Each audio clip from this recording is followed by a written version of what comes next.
August 2006. It's a sweltering summer in Jacksonville, a bustling beach town along Florida's Atlantic coast. Jacksonville is a wonderful city. It's multicultural, vibrant, military-friendly. It's the best of both worlds. It's the largest city in Florida, but it also has that hometown southern feel. But even a place known for its southern hospitality isn't immune to deadly violence. On August 21st, in the early hours of the morning, a flurry of 911 calls came in. Jacksonville 911. One of the callers is 47-year-old Freddie Zarang. Yes, ma'am. The police need to come and check something out at the end of Highgate Drive. I guess it was probably somewhere around 12:45, 1 o'clock in the morning, and I heard what sounded like 3 or 4 shots. I heard pops, like as if like a light caliber gun going off, and I can't see much, but it looks like something crawling in the middle of the cul-de-sac, like somebody's actually laying there injured. As police prepare to respond to Freddie's call, another 911 call comes in from a neighbor of his, Noni Stenson. Jacksonville 911. Oh, yes, sir. I think the officer's coming. I woke up to like 2 loud bangs. Oh, God, I'm scared. Just calm down, okay? I'm trying, sir. There were various different reports of an individual down, shots fired. It was a Tier 1 response for the Jacksonville Sheriff's Office. Officers speed to the upscale gated neighborhood on Jacksonville's south side. It was a shock because that's an area you could go years without a crime happening. Once they arrive on scene, police rush to the victim's aid. I noticed the victim in the cul-de-sac in a pool of blood, but there was nobody else around at all. There was a lot of blood around his chest and some on his face. And I thought, well, somebody just shot this man. The victim is still conscious, but barely. It's got a pulse. It's weak, but it's a pulse. He was alive and coherent, but I could tell he wasn't in very good shape at the time. He was at least able to tell the police his name, Solomon Stenson. Their very first priority was to provide medical aid. Immediately they called for paramedics. Weak pulse. Go ahead and start EMS. Tell them step it up, please. 29-year-old Solomon Stenson always put family first. Solomon grew up as one of 4 children on the east side of Jacksonville. We grew up poor. We didn't have like a lot of materialistic things that other kids had, but we had lots of love. He was real playful, real friendly. He was just fun to be around. He was trying to please everybody, even when he didn't have to. He always just wanted everybody to be happy. When Solomon reached his teenage years, he fathered a baby girl with his high school sweetheart. Even though Solomon's relationship did not last, he still stayed in his daughter's life. The two continued to remain great parents to their daughter and make sure that she was well taken care of. After fathering a son with another girlfriend in 2002, Solomon dedicated himself to giving his kids the life they deserved. He always had dreams and, he was a go-getter. Solomon became an entrepreneur where he started his own business. He opened up a car wash. He also had a landscaping business as well. Running multiple businesses left Solomon little time for love, until a beautiful stranger named Noni Allen walked into his life. Hey. How can I help you today? Just a regular car wash. Okay, well, you came to the right place. Noni met Solomon at the car wash that he owned when she was getting her car cleaned. The two started talking. They really hit it off. All right, well, you just have a seat over there. I'm gonna grab your car and take care of that for you, and I'll bring it back when it's done, okay? Okay, thank you, Solomon. Thank you. Upon cleaning her car, he left his phone number in her middle console. She thought, why not, and gave him a call. A week later, Solomon and Noni were on their first date. They ended up talking late into the night. You just seem like such a great dad. Thank you. I do what I can. I get it. They really seemed to click, and they realized that they really had a lot in common. Solomon learned that Noni was a single mom in graduate school studying psychology. Between school, these kids, it never gets easy. It doesn't. Yeah. Solomon was really impressed to learn that Noni had made the dean's list every single semester and really worked hard to make sure that she provided for her child. My brother liked the fact that she was educated, she was family oriented, and she seemed like she was a go-getter like him. But Solomon also learned that things weren't easy for a single mother trying to earn her degree. Noni did express to Solomon that she still had great financial struggles. Because Solomon has always been known to want to try to help other people, before they parted ways, that even if he offered her a few $100s. There you go. You do not have to do that. I insist. You deserve it. Thank you. And that's when Noni realized she had met her Prince Charming. Someone that could be a really great provider and also a great partner for life. It didn't take long for the couple's relationship to blossom into a true partnership. They were both very much in love. When Solomon proposed to Noni, she did not hesitate to say yes. Will you marry me? Yes, of course. Oh my gosh. She was very elated and getting ready to spend their forever together. Noni and her daughter moved in with Solomon. The couple pledged their love to one another in a joyful ceremony, surrounded by friends and family. They were just enjoying the honeymoon phase of their marriage, and it wasn't before long before they learned that they would be welcoming a new baby boy. When he found out that he was having a son, he was very excited. After the birth of their new baby, Solomon and Noni also purchased a new home. They found a 2,200 square foot home in one of Jacksonville's nicest neighborhoods. Years of hard work had really paid off for Solomon because he was finally able to move his family into a very safe and gated community. They were a young, upwardly mobile couple. I was very impressed with them. They was living the dream. But now the Stinsons have been jolted out of their dream by the sound of gunshots in the gated community they call home. Once police got on scene, they realized that Solomon has been shot twice, once in the neck and the other in the back. He was covered in blood. But he's still alive. Paramedics were there very quickly, and Mr. Stinson was taken to the hospital. They were doing everything they could to stabilize him until they could get to the ER. It quickly becomes a race against time to save his life.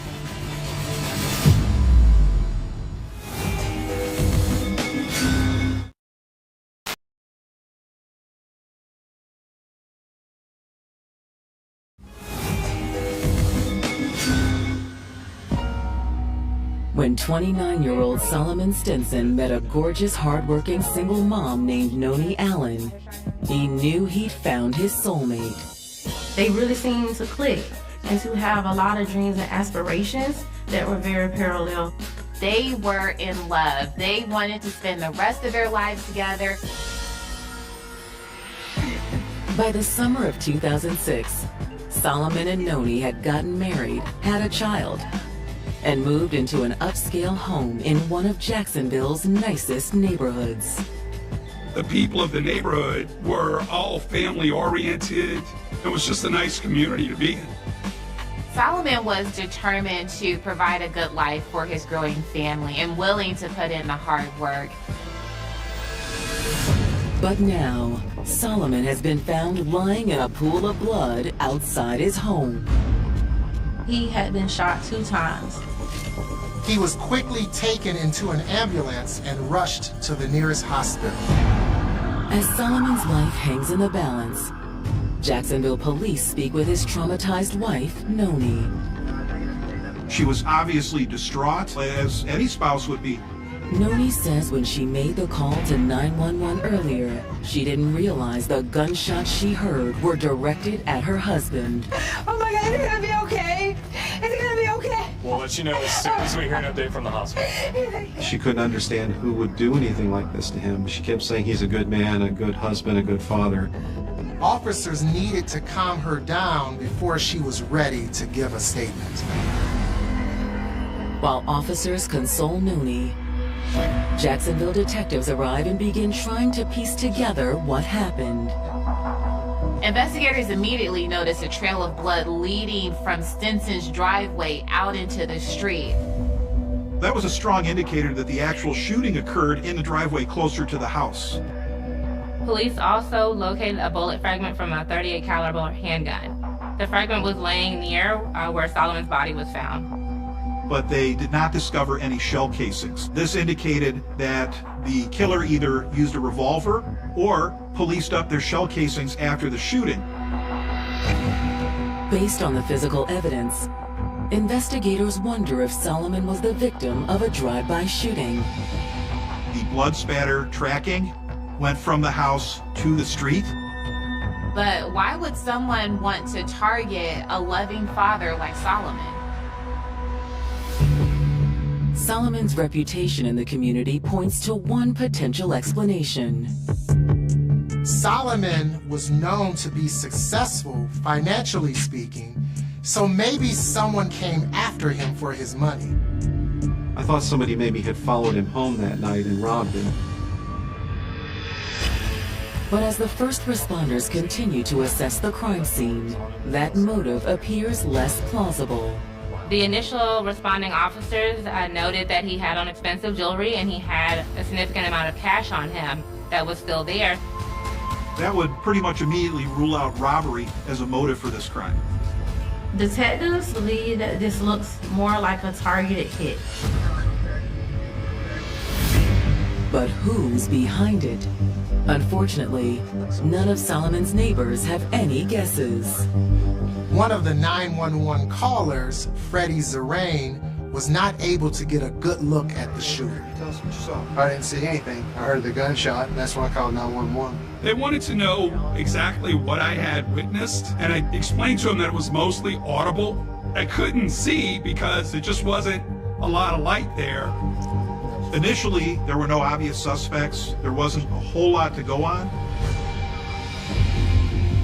Detectives are hopeful that Solomon's wife, Noni, may be able to give them the answers they're looking for.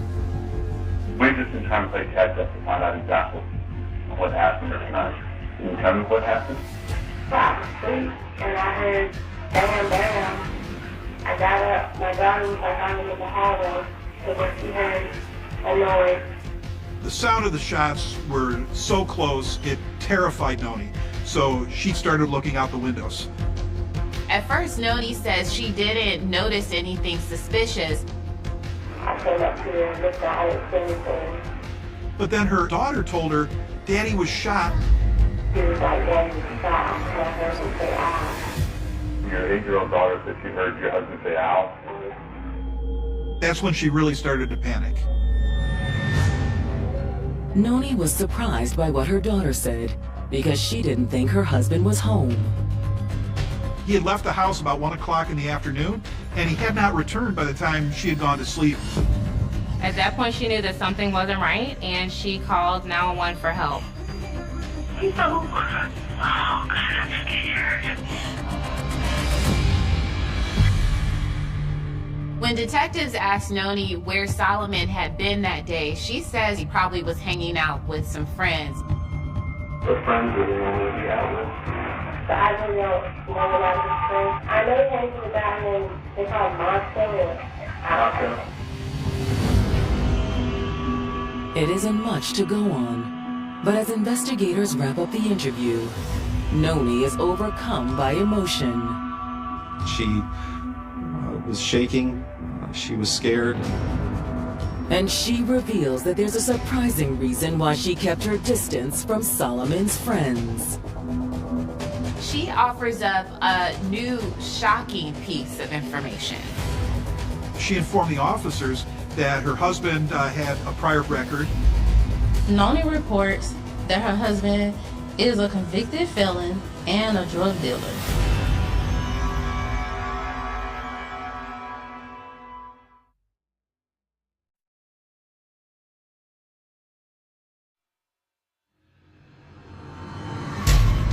After a young father and entrepreneur named Solomon Stinson was gunned down outside his Jacksonville home, local police are struggling to account for the brutal crime. It didn't make sense. Everybody loved him. At this point, police were needing more information, and they were hoping that they could find more information by speaking with Solomon's wife, Noni. Now, Noni has revealed a surprising new piece of information about her husband. Noni says her husband is a convicted felon and a drug dealer. Investigators realize Noni's statement could be the key to unlocking this crime.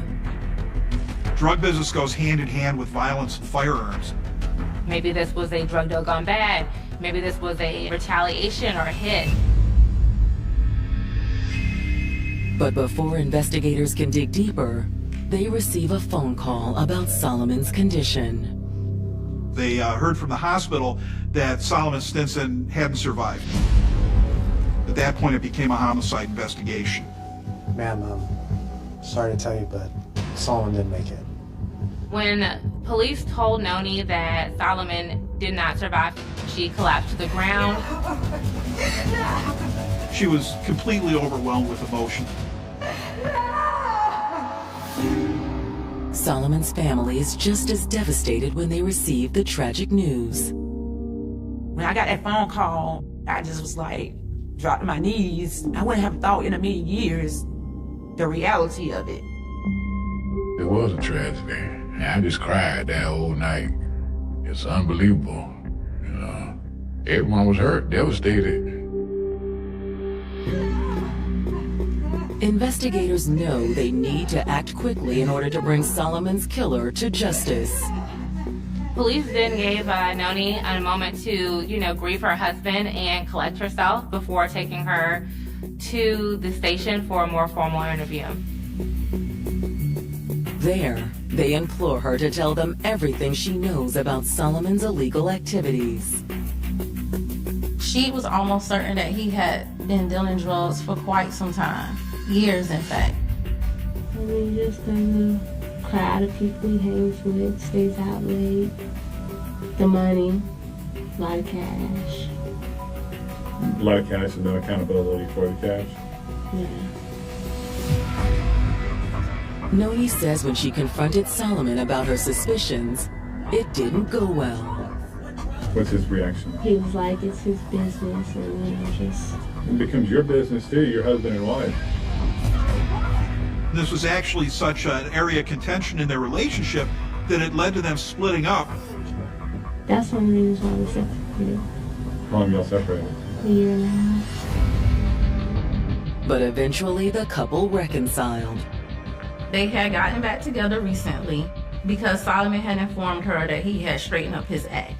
He kind of led me to believe that, he would stop. Now, Noni believes Solomon's promise was a lie. Noni suspected that he was still lying and that he was still engaging in activities that he should not have been. Noni reported a few weeks ago their home was broken into. She felt that that was proof positive that Solomon was still involved in the drug trade. But Noni says drugs weren't the only problem in their relationship. Noni goes on to report that she was a victim of domestic violence from her husband. You ever get arrested for that? Every time. How many times? I think it was twice.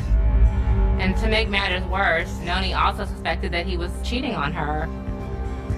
She claimed that she found a box of condoms in his truck. Condoms in the truck glove box? Yeah. I'm an equal opportunity interviewer, so after this, his or yours? No, there it is. Detectives end their interview with Noni, stunned by what they've learned. If what Noni is saying is true, there could be multiple people who would like to see Solomon dead. From a scorned mistress to a rival drug dealer. At this point, the investigators really had their work cut out for them. Armed with a more complete picture of Solomon's past, detectives return to the scene of the crime. Police received permission from Noni to search her and Solomon's home in order to see if there were clues to what happened to Solomon inside. Miss Stinson said you can search the house anywhere you like. At first glance, nothing sticks out. When police initially went inside, it looked like a typical suburban home. But they soon begin to uncover evidence of Solomon's criminal behavior. In a dresser drawer, they discovered high-caliber rifle rounds. Then they found a revolver tucked into a box of baby wipes. The weapon and the ammunition were sent out for ballistics testing. But it's what police find in a spare bedroom that leads them to think they're on the right track. Underneath a mattress, they believe they've found what might have sparked this crime. More than 4 pounds of pure cocaine.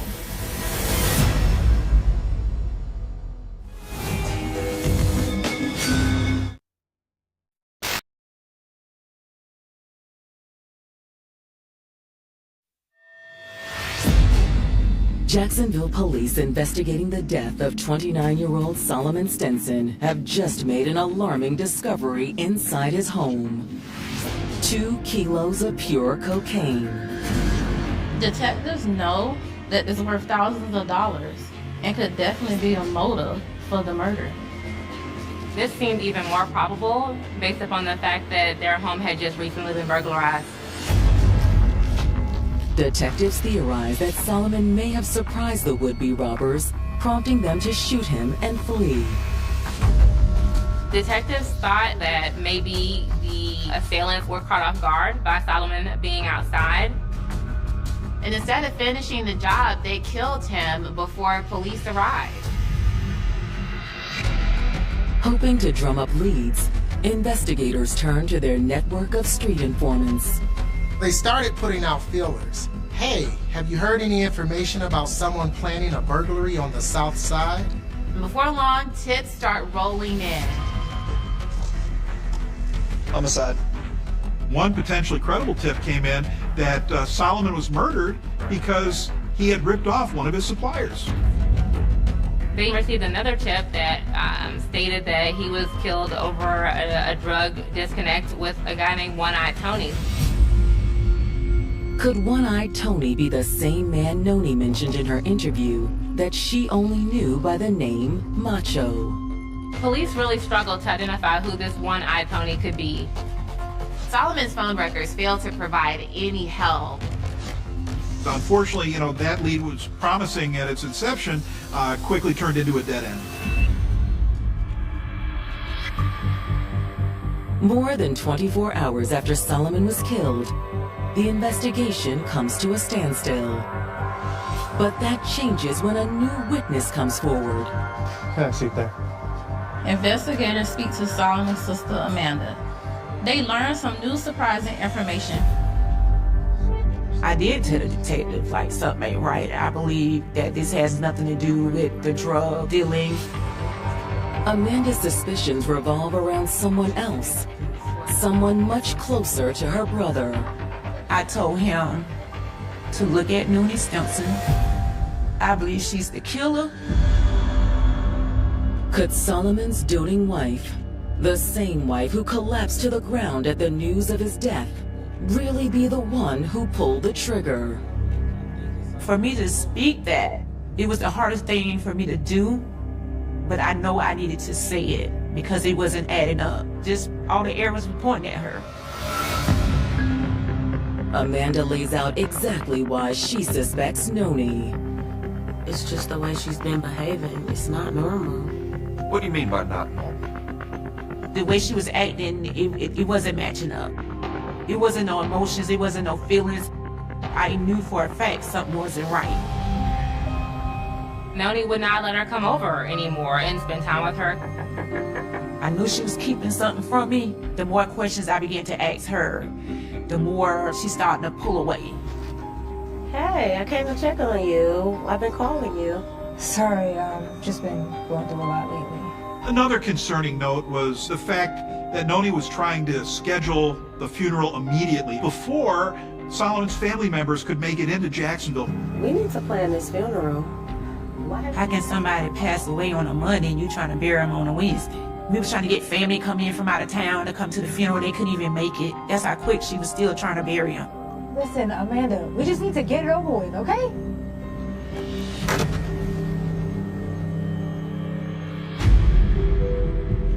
Most disturbing of all is a rumor Amanda heard spreading among Solomon's friends and family. She had heard that Noni was planning to leave the city any day now. It was like she was trying to pack up and rush to go out of town so quickly. I'm telling you, she's about to take off. Where's she going? I don't know. But you guys need to find her and get her before she leaves. All of these actions made her feel suspicious about Noni and what happened that night. Detectives find it hard to square what they're hearing from Solomon's sister with what they know about Noni. Based upon the information they had so far, they had no reason to believe that Noni could have done something like this. During their interview, she was open and honest about saying that she and Solomon had issues that they were trying to work through. Investigators had no reason to doubt Noni's story. She appeared to be forthcoming with him. However, a call from the state crime lab will change everything investigators thought they knew about Noni Stinson. When the police searched the Stinsons' home, they found a revolver tucked underneath some baby wipes. They assumed it belonged to Solomon. The crime lab results came back, and that .38 caliber revolver. It indicated that the bullet fragments that were found next to Solomon's body and inside of his body were a match. Noni had the murder weapon the whole time.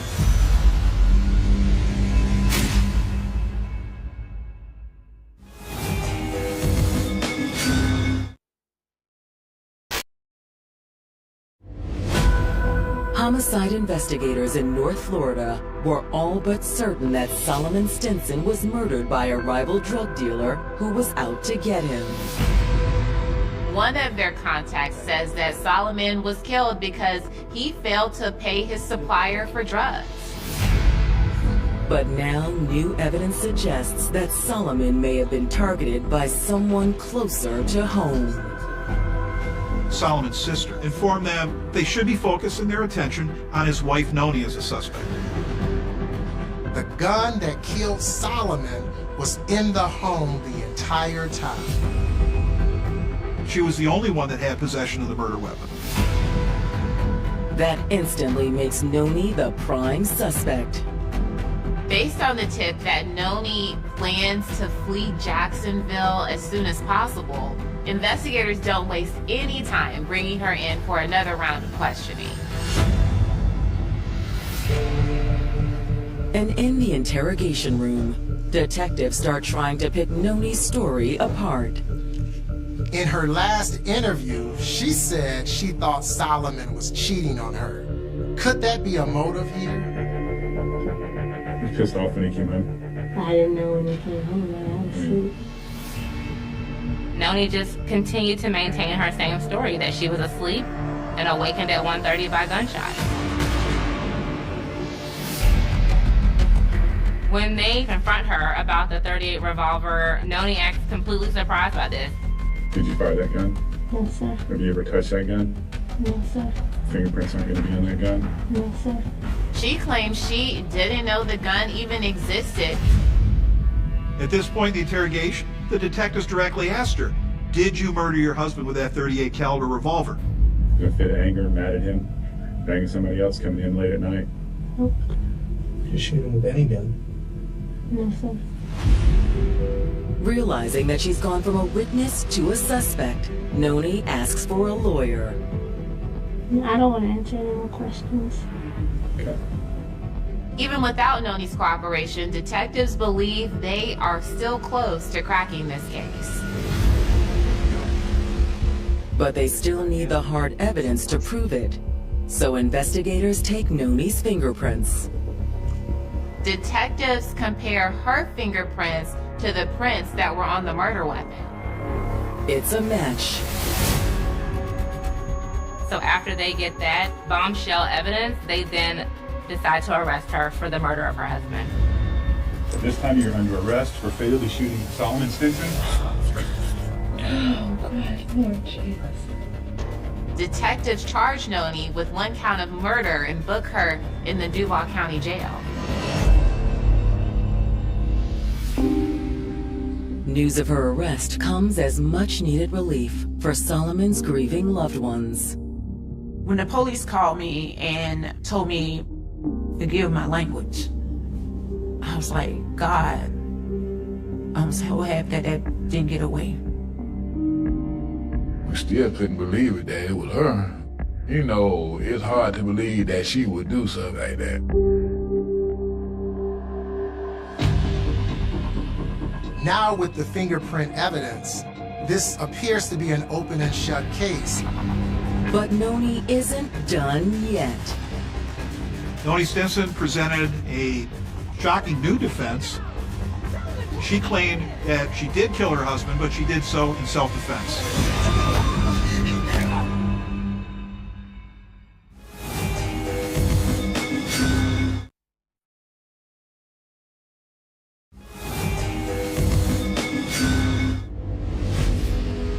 In August of 2006, after Noni Stinson's fingerprints came back as a match to the gun that killed her husband, Jacksonville police charged her with murder. This time you're under arrest for fatally shooting Solomon Stinson. Oh, God, Lord Jesus. In the detective's eyes, it's proof that she did kill Solomon.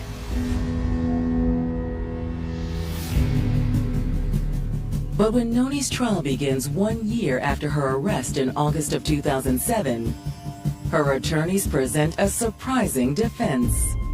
Her attorney makes the case that she was a battered and abused woman who had no choice but to kill her husband. She claimed that she shot him in self-defense. To support their theory, Noni's attorneys point to the couple's history of violence.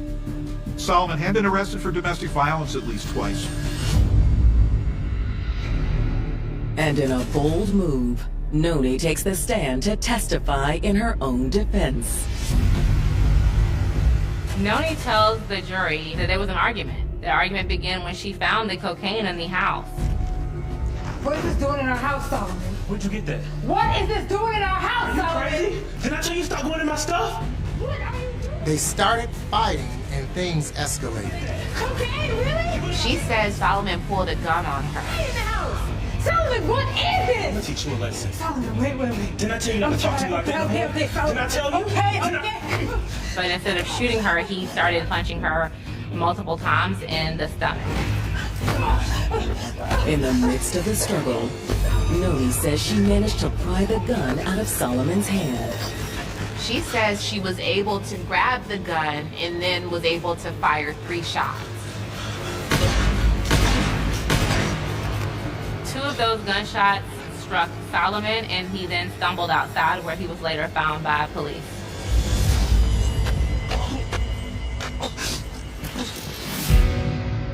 When she was questioned by law enforcement, Noni claimed she was too scared to tell the truth. You shoot him with any gun? No, sir. She told the jurors that as a victim of domestic violence, that she had become accustomed to lying and covering up abuse, and so that the lying to law enforcement was second nature to her. On the surface, Noni's story seems plausible. But prosecutors aren't convinced. When the prosecution has an opportunity to rebut those arguments, they start to rip apart that defense piece by piece. When I first observed Noni Stinson right after the incident, she did not appear to be harmed, or her clothing was not disheveled in any way that I could see. And the house did not look like there had been signs of any kind of struggle. Prosecutors contend that Noni wasn't a battered woman. She was an angry one. She was tired of him lying to her and cheating on her, and she had just had enough. They believe that when Solomon pulled into the garage on that summer night in 2006, Noni was waiting for him. When Solomon returned home, Noni informed Solomon that she was tired of his behavior. So, I can't believe you cheating on me again. Solomon, I can't believe you cheating on me again. What are you talking about? You know what I'm talking about. Get off me. I saw the condoms in your car. At that point is when she pulled out the .38 caliber gun. Baby.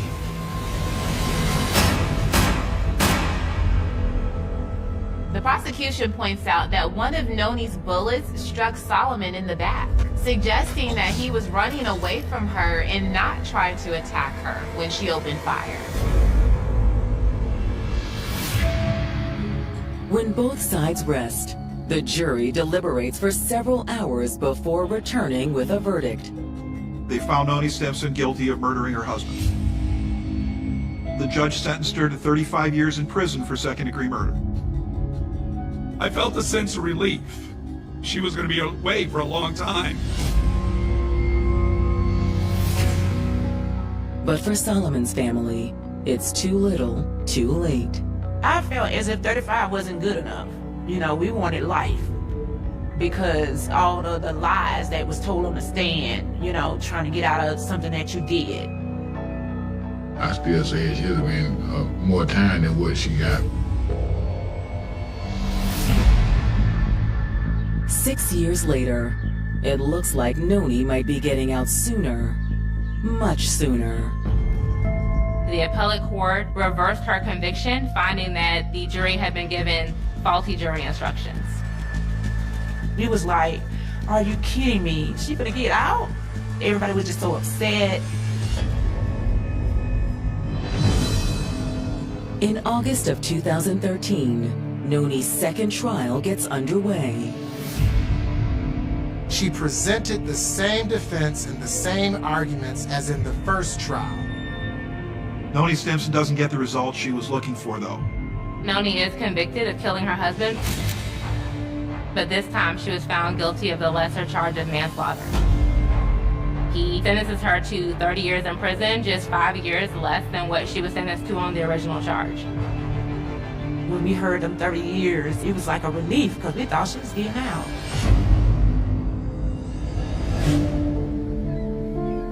Now Solomon's loved ones are left to grapple with the aftershock of Noni's act of violence. My brother never gonna see none of his kids grow up. They never gonna see their mama or daddy. She left an empty space in our family life as well as her own family life. He had flaws. However, there were better ways that this situation could have been handled. Anybody that never knew Solomon, he was a good man. I mean, he was funny, ambitious. How many of us have did something wrong and we changed our life around? Only thing he did wrong, he chose to love the wrong woman. The door shouldn't have opened. For years, it had been nothing more than a barrier, wood, metal, and silence, separating two entirely different worlds. On one side, there was a quiet Cleveland street where children rode their bikes in uneven circles and neighbors nodded politely as they passed each other.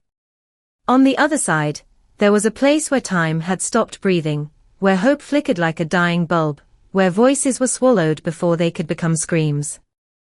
And yet, on May 6, 2013, that door moved. It didn't swing wide at first.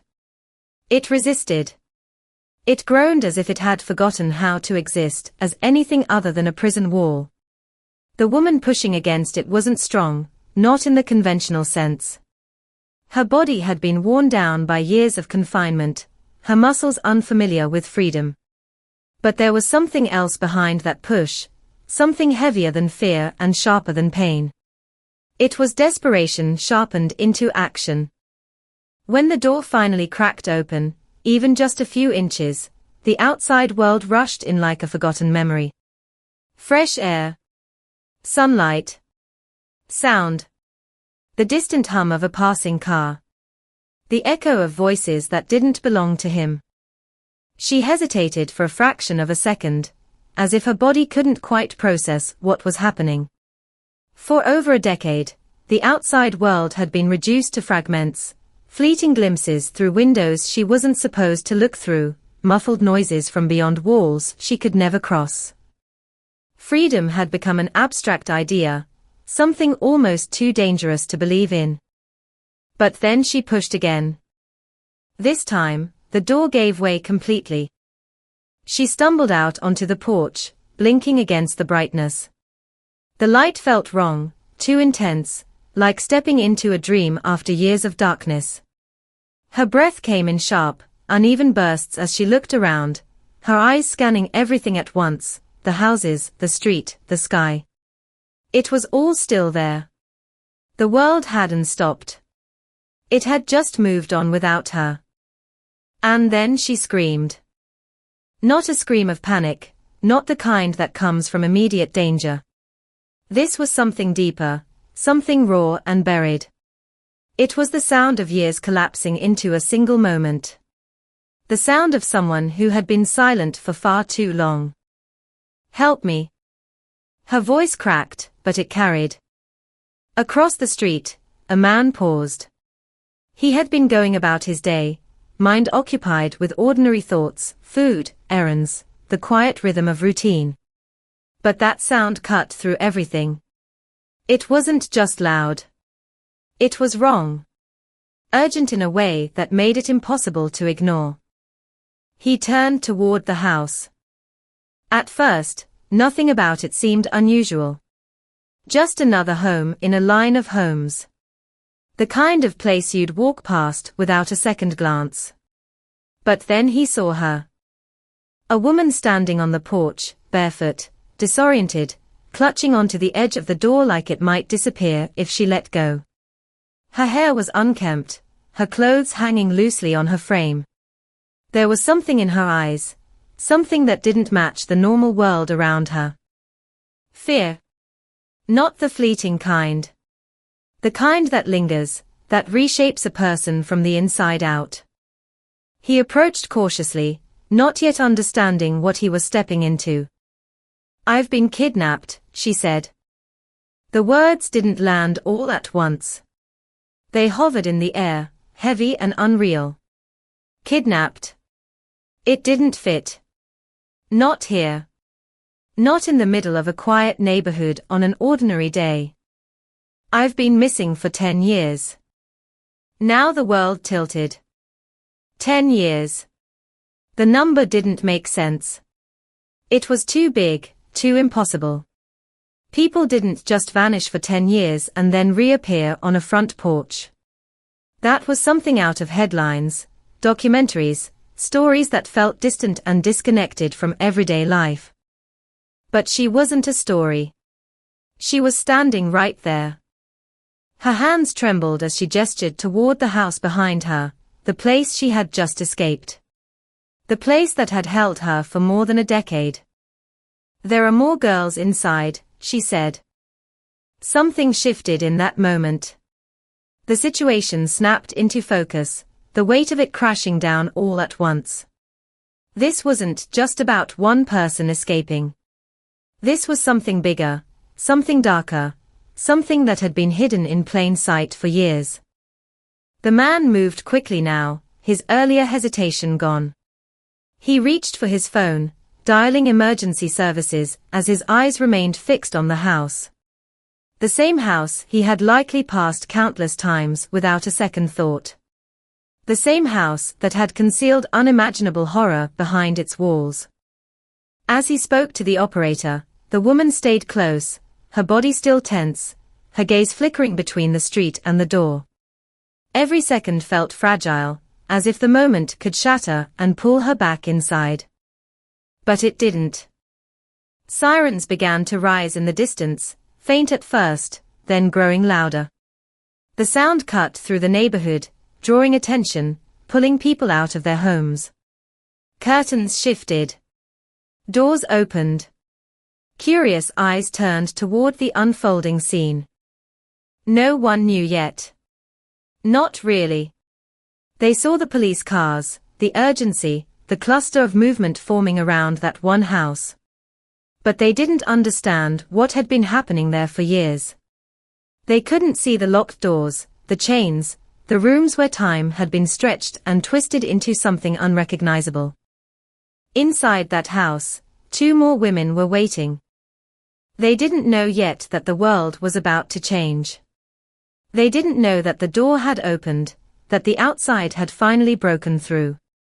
For them, it was still just another moment in an endless stretch of captivity, another hour measured not by clocks, but by footsteps, by sounds, by the unpredictable presence of the man who controlled everything. And that man, he wasn't there. For once, the house stood without him. That absence, that single shift in routine, had created a crack in the system he had built so carefully. A system designed to isolate, to control, to erase any possibility of escape. For years, it had worked. Every door locked. Every movement monitored. Every attempt at resistance crushed before it could grow. But control is never absolute. All it takes is one moment.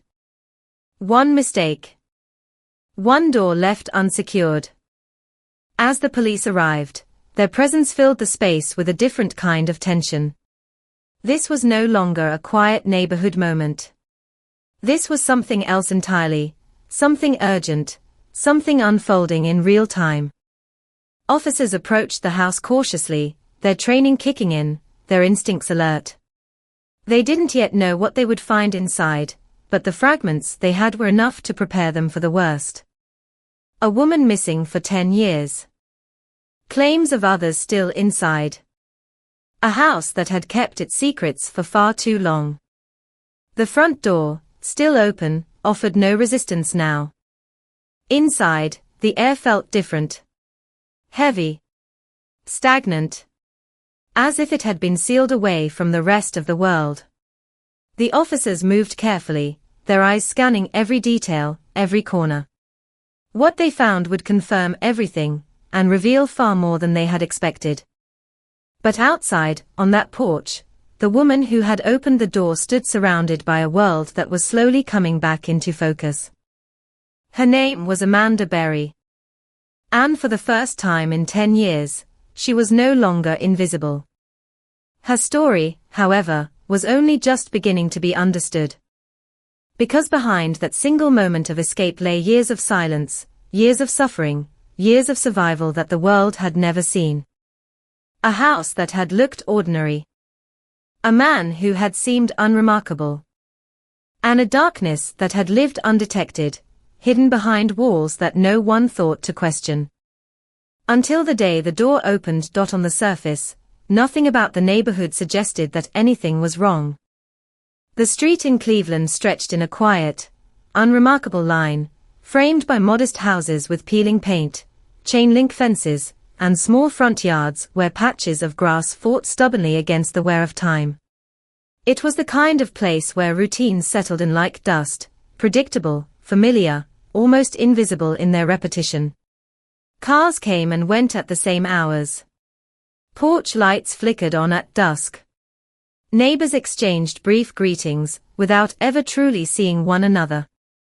It was not a place people expected horror to take root. In the early 2000s, this part of the city carried the quiet weight of economic decline.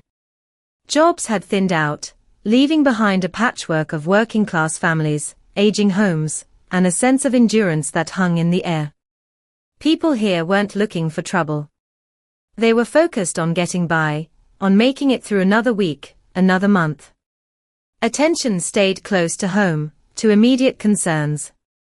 The world beyond that felt distant. And maybe that was why nothing seemed out of place. The house itself stood like any other.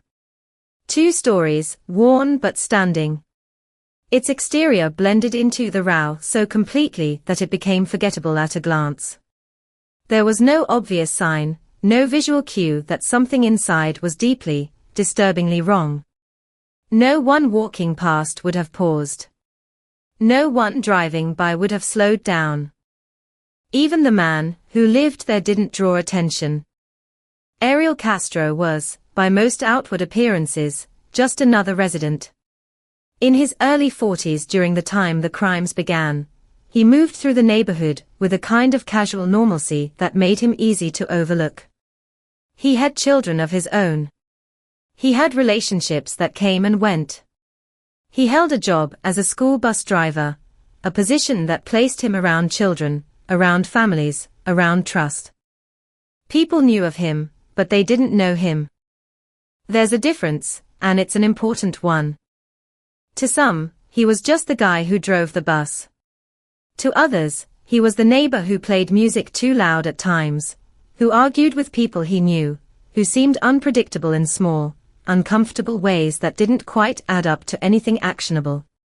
There were glimpses of volatility, moments when his temper surfaced, when his demeanor shifted, but they passed quickly, dismissed as personal issues, nothing more.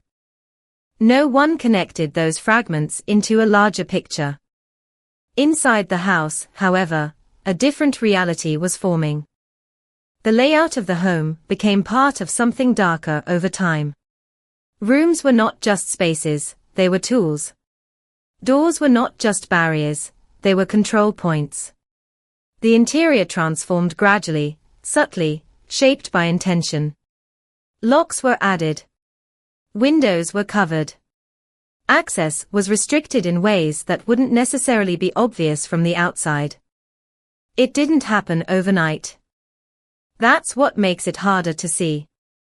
A place doesn't become a prison all at once. It becomes one in pieces, in decisions that stack on top of each other until the structure itself changes meaning. A basement becomes a holding space. A bedroom becomes a cage. A hallway becomes a boundary no one can cross. And all of it exists behind walls that look ordinary. The neighborhood continued its routine, unaware of the shift taking place just a few feet away. Children played on sidewalks. Parents called them in for dinner. Life moved forward, unchanged, uninterrupted. The house stood there quietly, absorbing everything, revealing nothing. Time passed. Seasons changed. And then, in August 2002, something else entered the equation. A young woman disappeared. At first, it was just another missing persons case, the kind that surfaces with a brief ripple of concern before fading into the background noise of a busy city.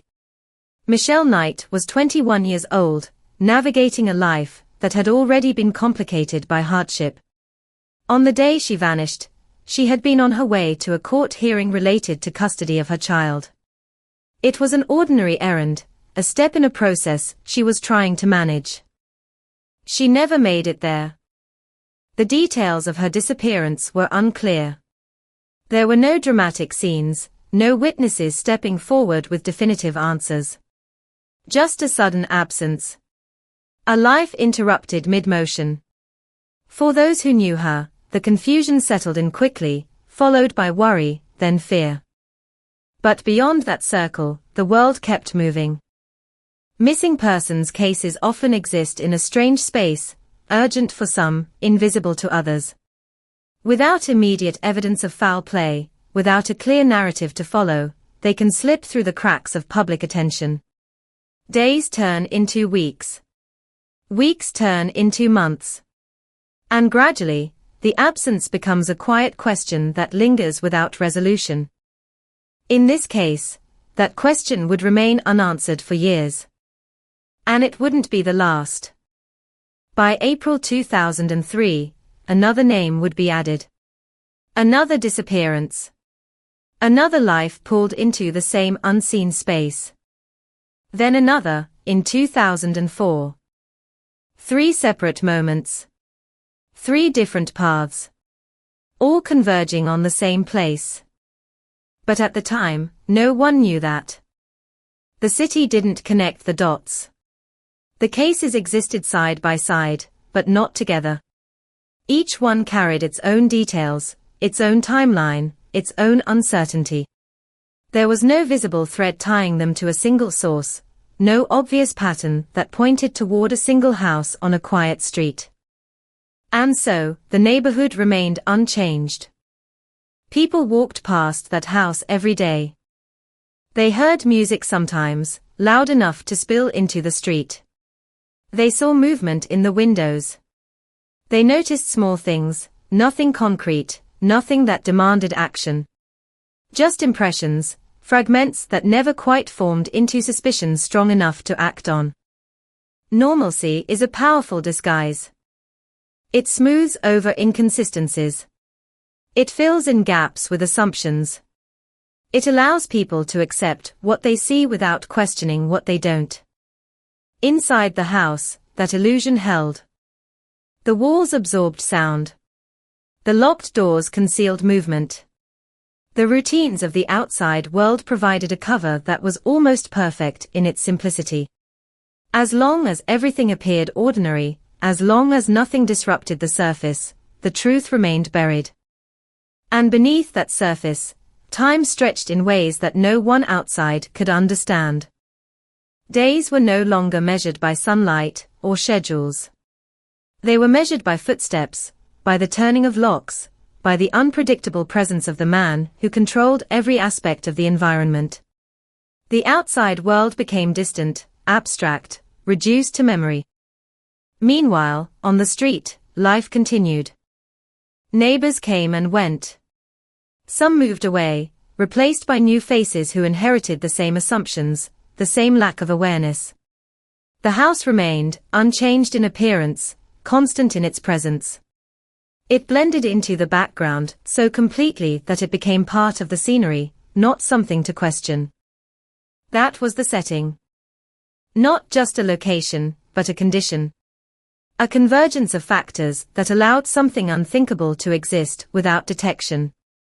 A place where routine overshadowed curiosity, where isolation could thrive unnoticed, where the extraordinary hid within the ordinary.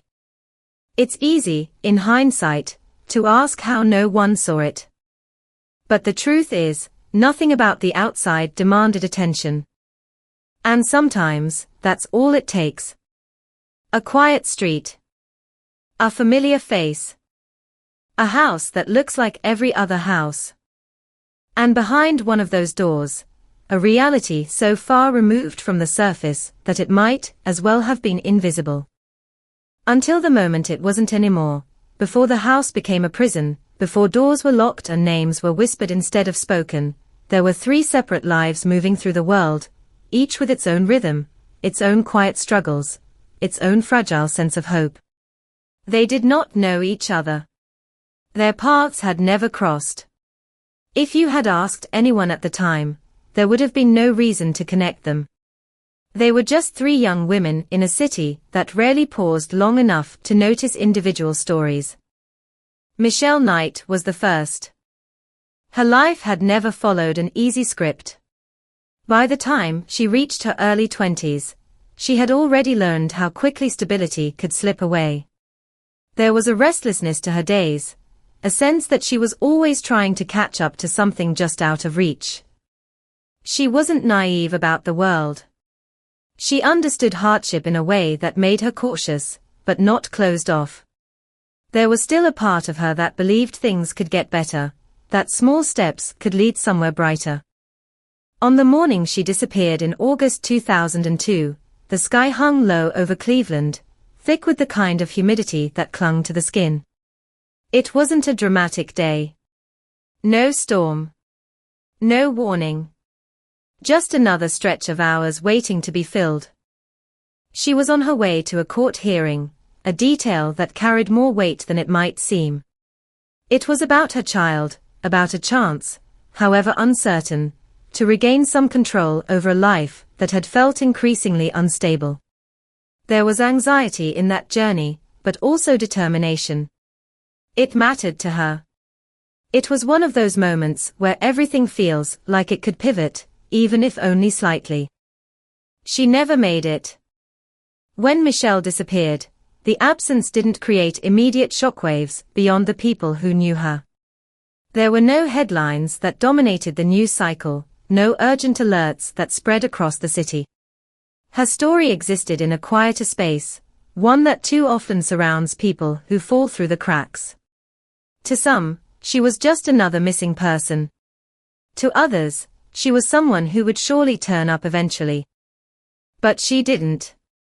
Time moved on without answers, and her story settled into that uneasy category of unresolved questions. For those closest to her, the uncertainty lingered like a constant ache. For everyone else, it faded into the background. Almost a year later, another life was interrupted. Amanda Berry was only 16 when everything changed. If Michelle's life had been marked by struggle, Amanda's still carried the open-ended energy of adolescence. She was at that age where the world feels both vast and immediate, where every day holds small milestones that seem enormous in the moment. Friends, school, work, these were the pieces that shaped her routine. She had a job at a fast food restaurant, the kind of place where the smell of grease lingers on your clothes and the hours blur together under fluorescent lights. On April 21, 2003, she finished her shift and stepped out into the early evening. The air was cooler than it had been during the day, the sky shifting toward dusk. It was the kind of moment that felt ordinary, almost forgettable. She called her sister, told her she was on her way home. It was a simple conversation, the kind that happens every day without a second thought. "I'm almost there." Those were the last words her family heard from her. She never arrived. The distance between her workplace and her home wasn't far.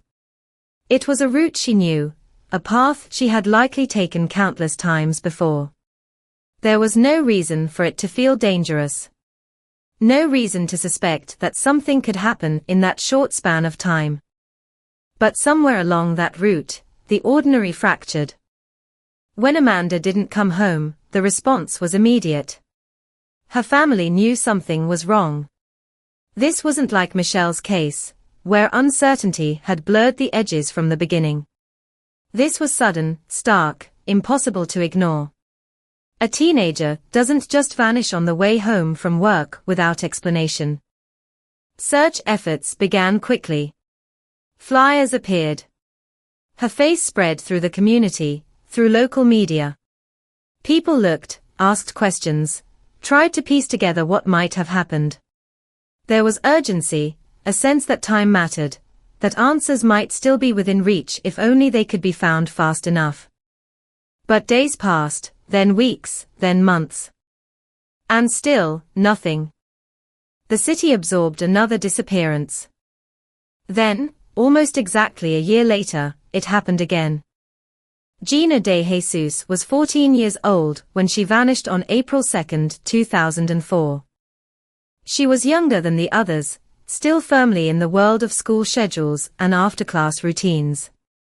Her life moved within a structure that felt safe, predictable. On the day she disappeared, she had been walking home from school with a friend. It was a normal afternoon, the kind that blends into countless others over the course of a school year. At some point along the way, they parted. Gina continued on her own. She never made it home. The alarm was raised quickly. A 14-year-old missing girl doesn't go unnoticed. The response was immediate, intense. Search parties formed. Volunteers combed through neighborhoods. Her family spoke out, their voices carrying a mix of fear and determination that cut through the noise of daily life. There was a sense, at least for a moment, that something might be found. That this case, unlike others, might break open before it slipped into silence. But it didn't. The days stretched on, and the same pattern emerged. Questions without answers. Leads that went nowhere. A growing space where certainty used to be. 3 separate lives. 3 separate disappearances. Each one marked by its own details, its own timeline, its own emotional landscape. Michelle, navigating adulthood with quiet resilience. Amanda, stepping into independence with the tentative confidence of youth. Gina, still held within the protective structure of family and school. They had nothing in common except the way their stories ended, or seemed to end. In the years that followed, their names would be spoken together, linked by a truth that no one could yet see. But at the time, they existed as individual losses, each one carrying its own weight of grief and confusion. Families held onto hope in different ways. Some days, it was strong, almost tangible. Other days, it felt like something slipping through their fingers. They searched for signs, for anything that might suggest their daughters were still out there, still reachable. Birthdays came and went. Holidays passed with empty spaces at the table. Time didn't stop, but it didn't heal either. It just moved forward, carrying the absence with it. And somewhere, not far from where they had last been seen, those 3 lives continued. Not in the way anyone would have imagined. Not in a place anyone would have thought to look. But together. Bound by circumstances that would reshape everything they once knew, forcing them to find strength in ways they had never been asked to before. Their stories didn't end on the days they disappeared. They just changed direction, slipping into a hidden world that existed alongside the one everyone else could see. A world defined by silence, by control, by survival. A world where names still mattered, even when no one outside was speaking them. And where, despite everything, something else remained. A quiet, stubborn refusal to disappear completely. The moment everything changed did not arrive with a warning. It never does. For Michelle Knight, it began with something deceptively ordinary, a ride. A simple offer. The kind of interaction that happens countless times in a city where people cross paths without thinking twice. There was no dramatic confrontation at first, no immediate sense that danger had already closed in. Just a conversation, a presence that felt familiar enough not to trigger alarm. Ariel Castro knew how to make himself seem harmless in those first moments. His voice didn't rise. His movements weren't rushed. There was a practiced ease in the way he spoke, as if he had rehearsed the exact tone needed to lower someone's guard. He offered help, presented himself as someone useful, someone safe. And for a brief moment, that illusion held. Michelle stepped into his vehicle, carrying with her the weight of her own concerns, her focus fixed on where she needed to be next. The door closed with a soft, almost insignificant sound. A click that blended into the background of the day. It was the last ordinary sound she would hear for a long time. The shift, when it came, was sudden. It wasn't gradual. It didn't build. It snapped into place with a force that erased any possibility of misunderstanding. The tone changed. The space around her tightened. What had seemed like a routine interaction transformed into something else entirely, something controlled, something deliberate. By the time realization set in, it was already too late. The route he took didn't match what she expected. The turns felt wrong. The distance stretched in a way that didn't make sense. Panic began to rise, slow at first, then sharp and immediate. Questions formed, but there was no space to ask them. No room to negotiate. No chance to step away. When the vehicle stopped, it wasn't in a place she recognized. The house looked like any other from the outside. That was the most deceptive part. There were no visible signs of what it was about to become. No barriers, no warnings, nothing that marked it as a place where someone's life could be sealed away. Just a structure sitting quietly on a street, blending into its surroundings. Inside, everything changed. The moment she crossed that threshold, the last connection to her previous life began to slip. The door closed behind her, and with it, the illusion of safety vanished completely. What followed was not confusion anymore. It was certainty, the kind that lands heavy and immediate, leaving no room for denial. Control was established quickly. There was no hesitation in his actions now. No attempt to maintain the earlier facade. The shift in his behavior was stark, almost jarring. Where there had been calm, there was now force. Where there had been conversation, there was silence enforced through fear. The first moments of captivity are often defined by chaos, by the mind trying to catch up to reality, by the body reacting faster than thought. Michelle fought, resisted in the only ways she could, but the environment had already been designed to remove options. Space became a weapon.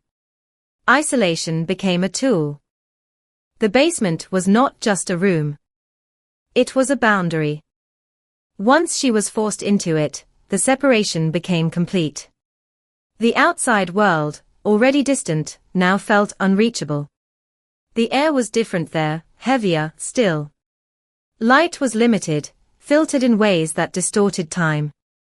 Hours blurred. The sense of day and night began to lose its clarity. He moved through the house with ownership, with a familiarity that made it clear this was not improvisation. This was preparation. Every movement reinforced the same message: he controlled everything. Michelle learned that quickly. Not through words, but through actions. The sound of a lock turning became a signal. The weight of restraints became a constant presence. The unpredictability of his behavior created a pattern of fear that settled into every moment. There was no safe time, no safe space, no version of the day that existed outside his control. The incident was not a single event. It was the beginning of a system. Days passed, though they were difficult to measure. Without clear markers, time became something abstract, something felt rather than counted. The body adjusted in ways the mind struggled to accept. Survival became the focus, reduced to its most basic form. Then, months later, the pattern repeated. Amanda Berry didn't know anything about Michelle when she stepped out of her workplace on that April evening. Her world was still intact, still governed by the familiar rhythms of school, family, and routine. The path home was one she trusted, a space where nothing unexpected was supposed to happen. When Castro approached her, he used a different approach, but the same underlying strategy. He referenced someone she knew, creating a bridge of familiarity that made the interaction feel safe.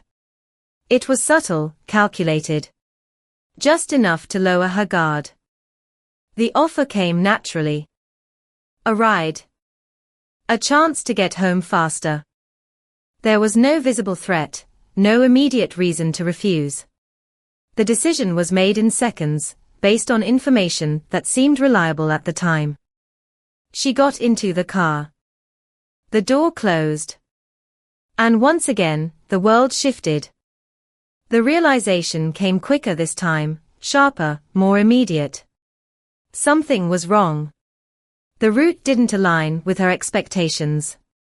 The atmosphere changed in a way that triggered instinct before logic could catch up.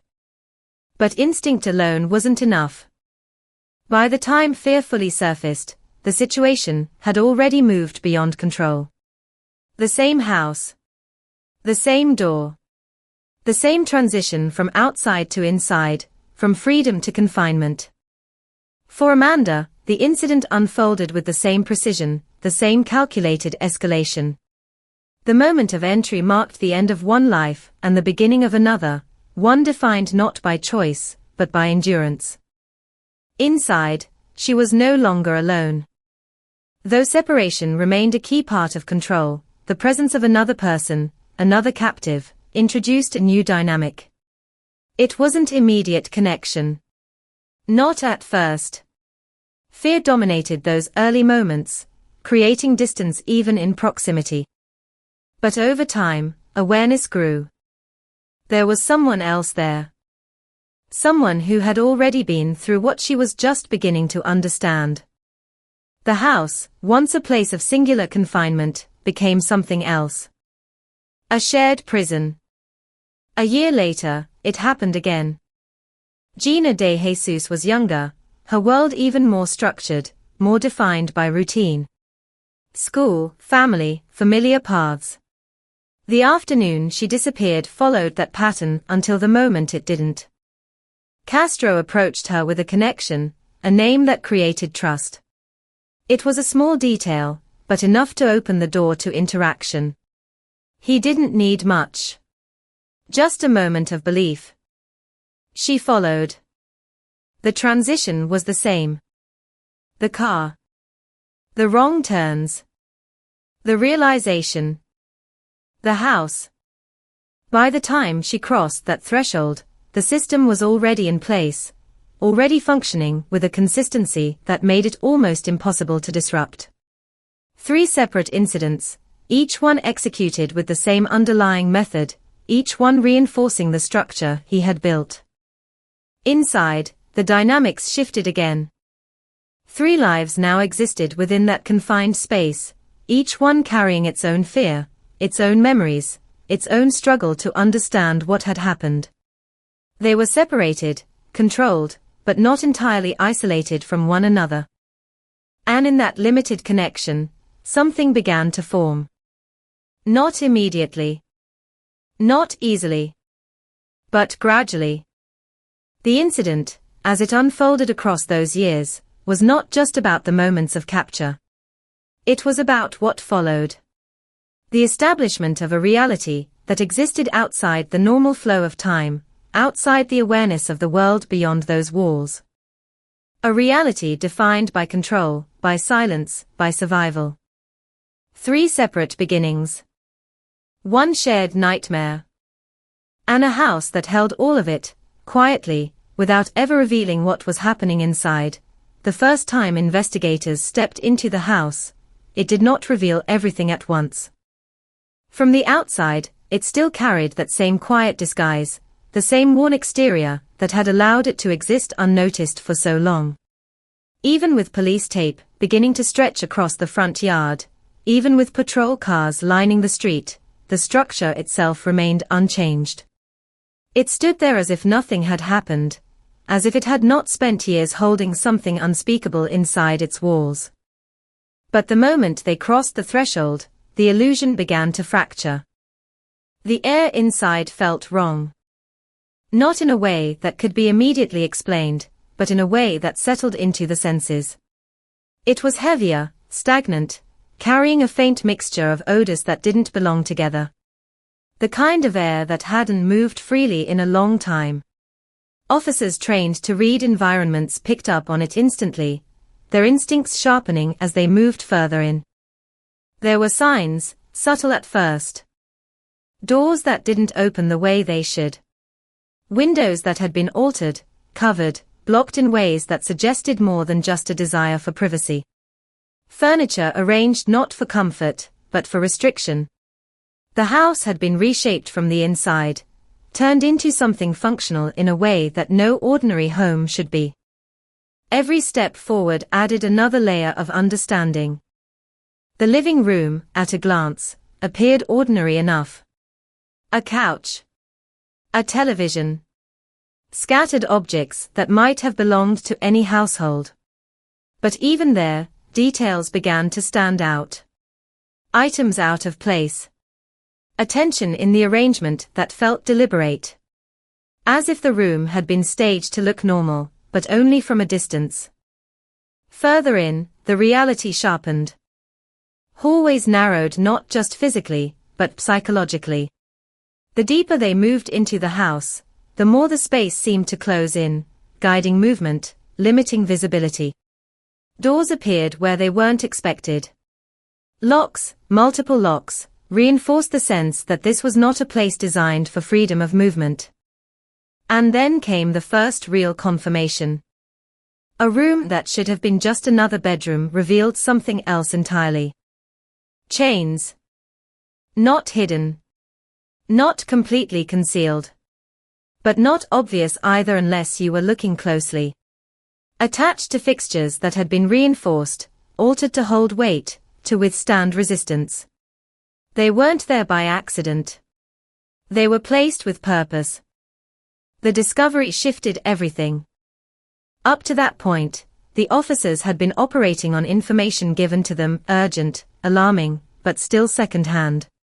Now, the house itself was speaking. Not through words, but through the evidence embedded in its structure. This was not a single act. This was a system. As they continued, the pattern repeated. Rooms that had been converted into containment spaces. Doors that locked from the outside. Windows sealed in ways that eliminated any chance of escape. The house had been divided into controlled zones, each one serving a specific function. Movement within it was not free. It was managed, restricted, dictated by whoever held the keys. The basement confirmed what they were beginning to understand. It was colder there, the air damp, the light minimal. The space felt removed from the rest of the house, both physically and psychologically. A place designed to isolate completely, to remove any sense of connection to the outside world. Restraints were found there as well. Not improvised, not temporary. Permanent fixtures that had been used repeatedly over time. Marks on surfaces that told a story of prolonged use, of something that had not happened once, but over and over again. The house was no longer just a location. It was evidence. Upstairs, the search continued, and with it came the most important discovery. Amanda Berry had led officers back inside after her escape, her movements cautious but urgent. She knew the layout in a way no one else could. She knew where to go, where not to step, which doors mattered. She guided them to the others. Gina de Jesus was found first, her presence confirming that Amanda's words had not been exaggerated, had not been distorted by trauma or confusion. She was there, alive, but changed in ways that were immediately visible. The years had left their mark, not just physically, but in the way she moved, in the way her eyes scanned the room as if expecting something to shift at any moment. Then, Michelle Knight. She had been there the longest. The passage of time had etched itself into her more deeply, her body carrying the evidence of years spent in confinement. There was a quiet resilience in her presence, something that had endured despite everything. But there was also a fragility, a sense that the world outside this house was something she hadn't been part of for a very long time. The discovery of all three women shifted the investigation from uncertainty to confirmation. This was no longer a question of what might have happened. It was a reality unfolding in real time. Medical personnel were called in quickly. The immediate focus shifted to their condition, to stabilizing them, to beginning the process of understanding what they had been through. Questions would come later. For now, survival was enough. But the house still held more.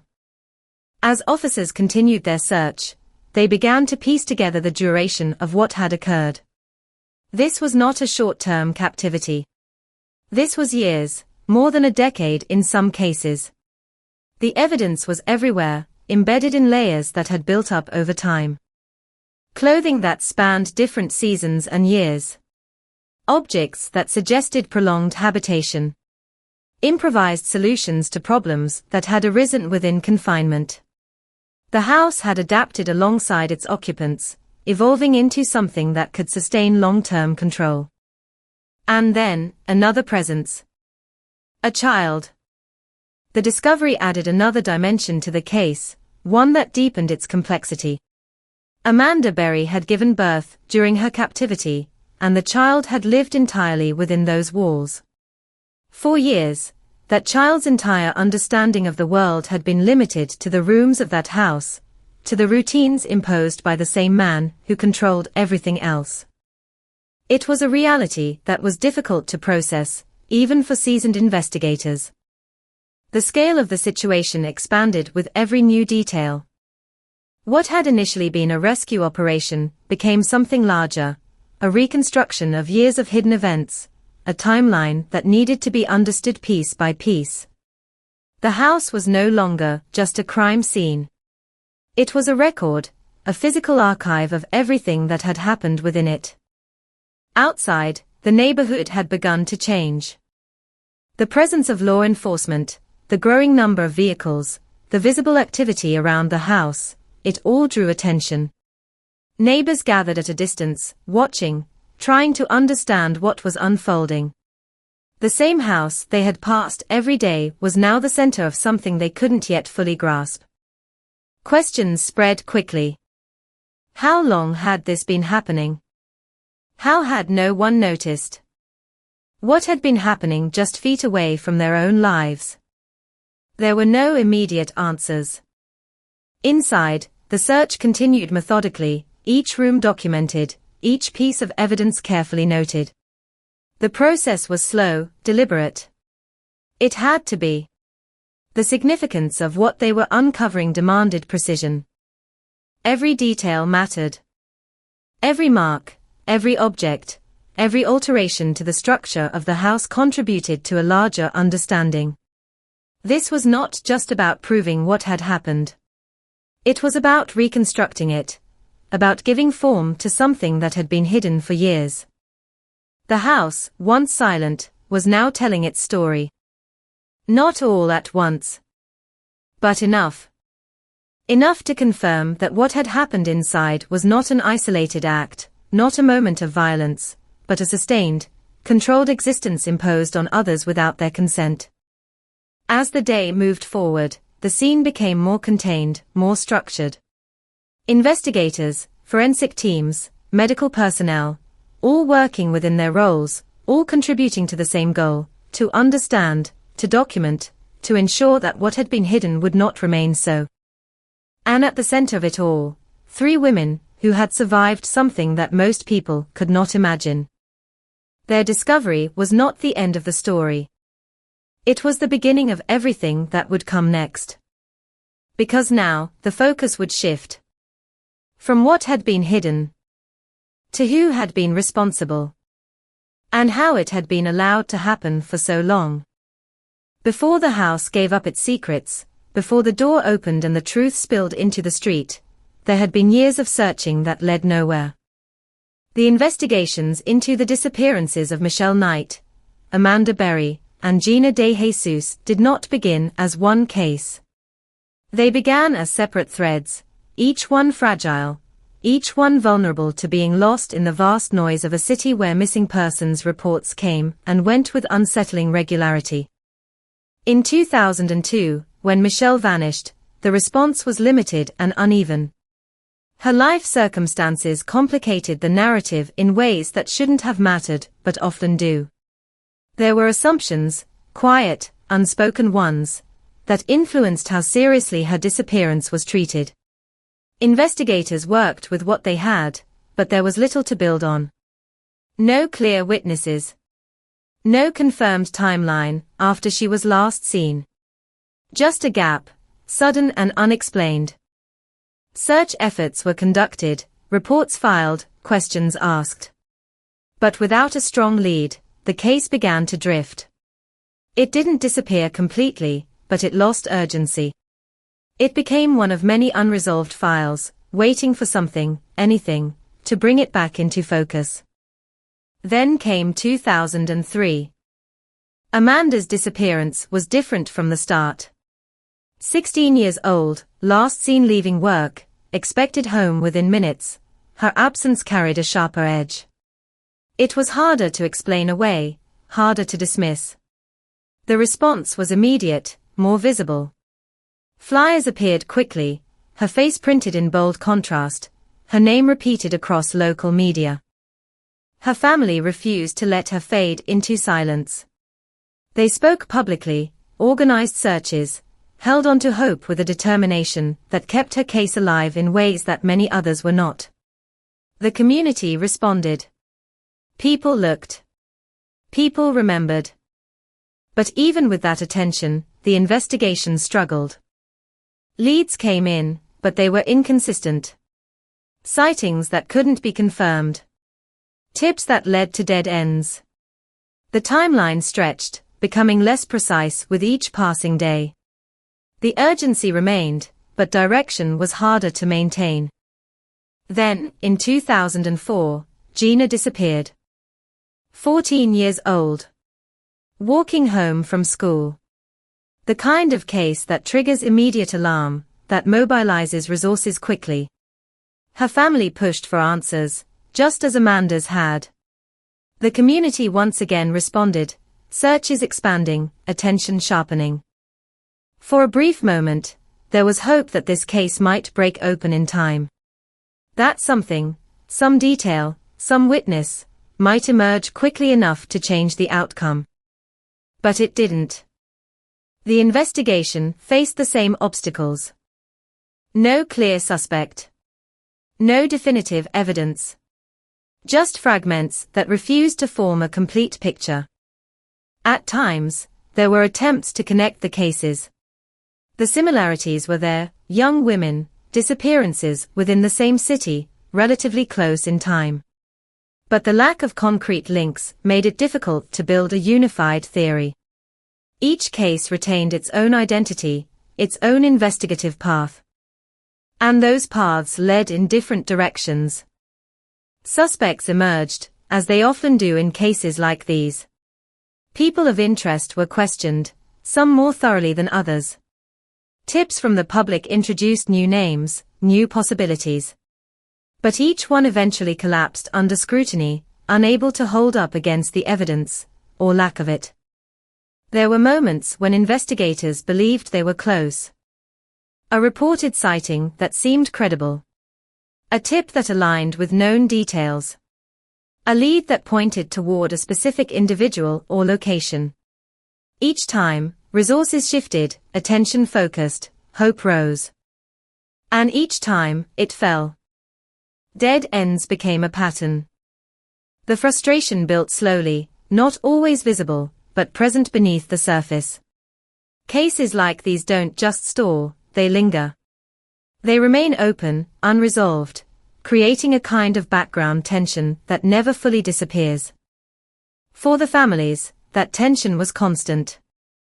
They lived in a space between hope and despair, never fully able to move in either direction. Every phone call carried potential. Every unknown number brought a moment of hesitation before answering. Every piece of news, every development in another case, raised the question, could this be connected? Years passed. The investigations remained active in a technical sense, but the intensity shifted. Resources were allocated elsewhere as new cases emerged, new urgencies demanded attention. The files on Michelle, Amanda, and Gina stayed open, but they were no longer at the forefront. Still, they were not forgotten. Amanda's case, in particular, maintained a presence. Her family continued to speak out, to push for visibility. There were public appeals, anniversary reminders, moments when her name returned to the headlines.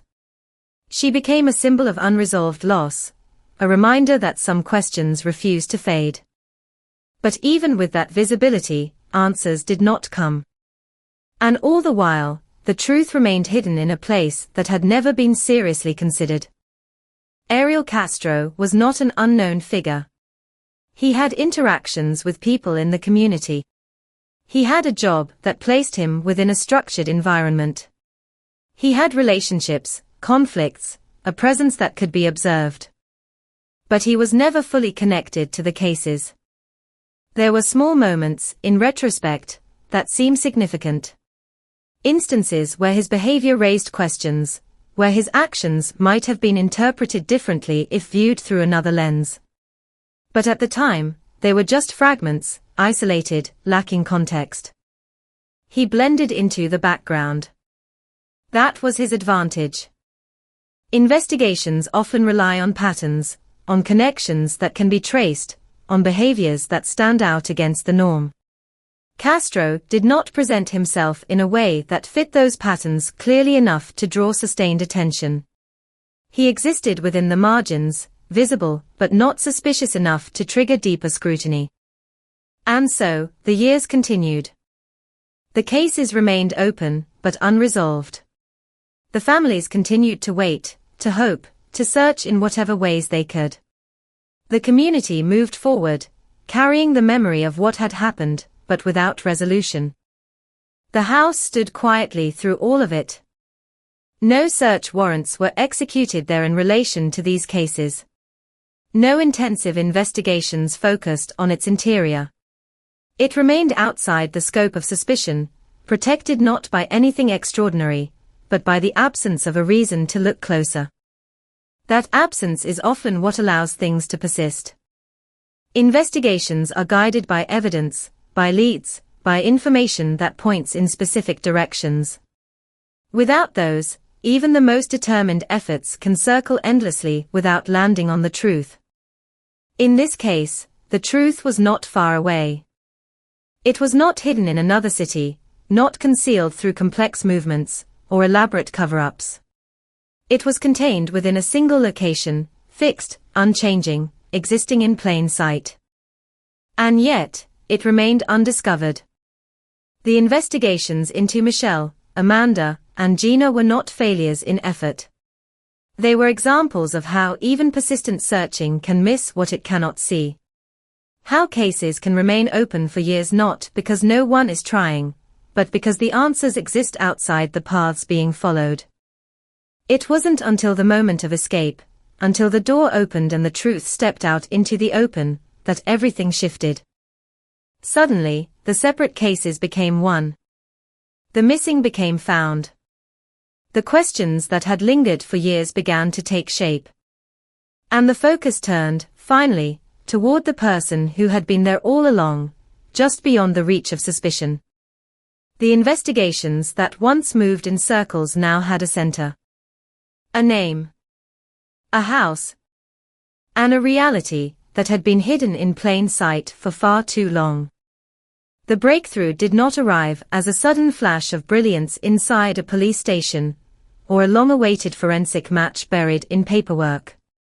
It came from inside the house itself, built slowly over years of endurance, quiet observation, and a fragile understanding of patterns. It came from survival turning into strategy. Inside that house, time had taught them things no investigator could see. Amanda Berry had learned to measure the day not by clocks, but by footsteps. The sound of keys against metal. The rhythm of doors opening and closing. The way silence changed depending on whether Ariel Castro was present or not.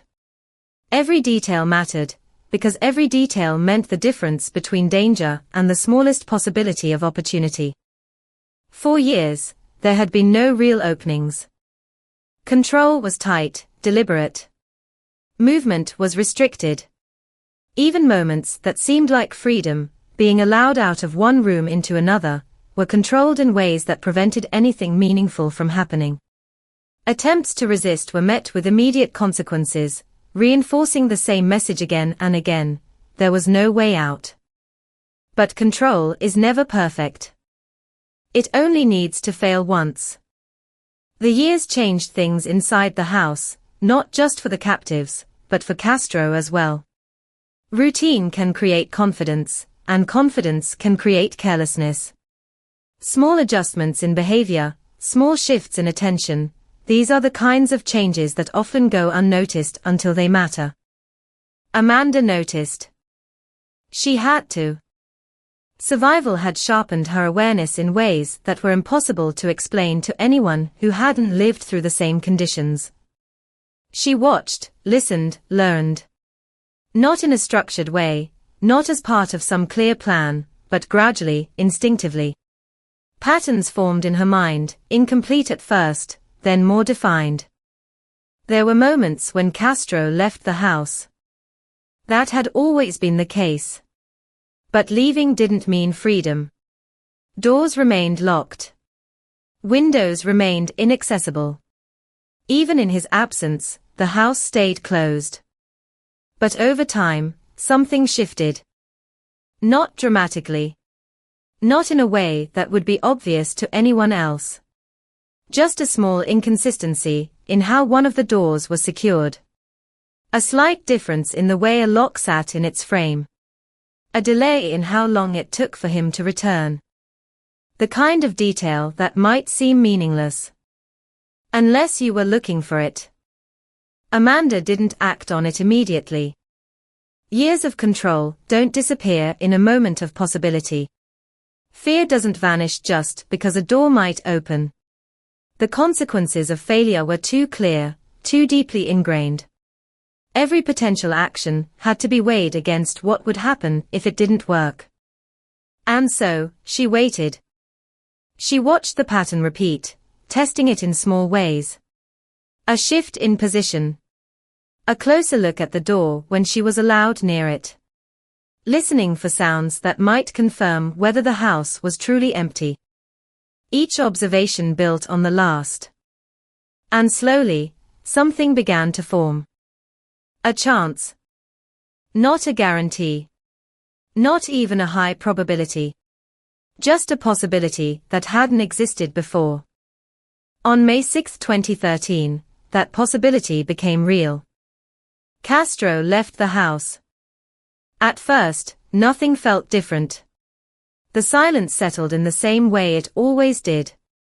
The absence of his presence created a space that was both quieter and more tense, because it carried uncertainty. Would he come back quickly? Had something been forgotten? Was this truly a moment of opportunity, or just another variation of the same routine? Amanda moved carefully. Every action carried risk. Even approaching the door required a decision, a commitment to something that could not be undone. If it failed, there would be consequences. Severe ones. But the pattern held. The lock was not fully secured. That detail, so small from the outside, carried enormous weight inside the house. She tested it. At first, gently. A slight push. Resistance, but not complete.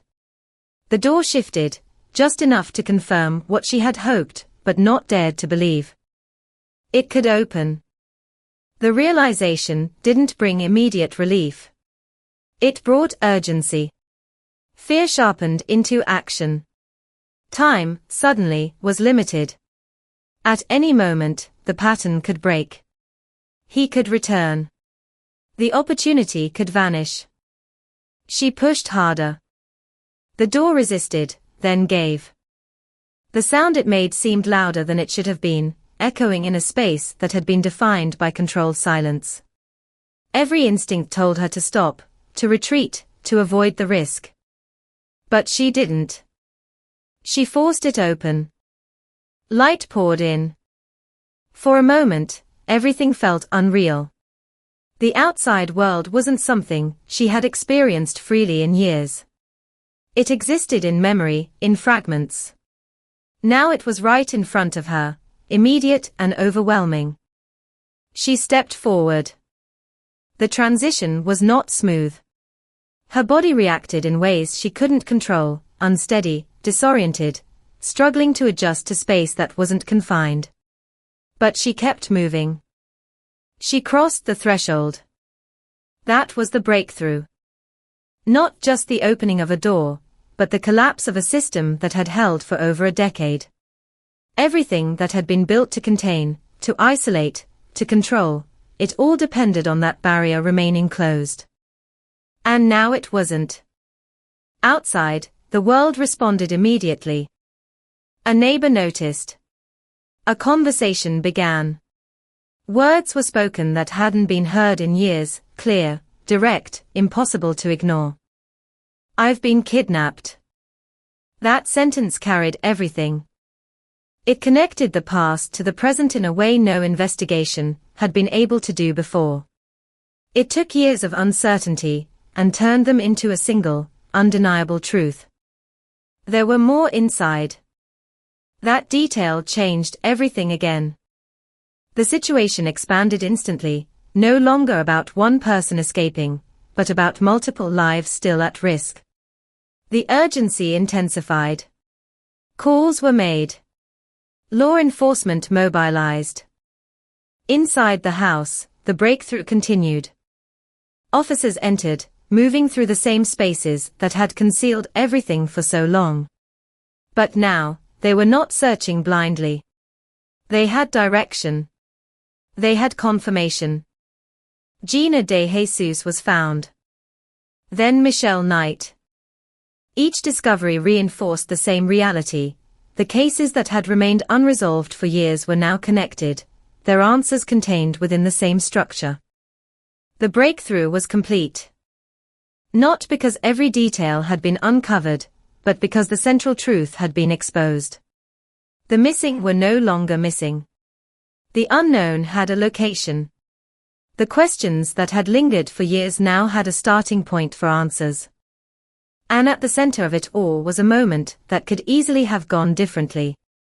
A door that might have remained closed. A pattern that might not have been noticed. A decision that required more than just opportunity. It required the willingness to act despite years of fear.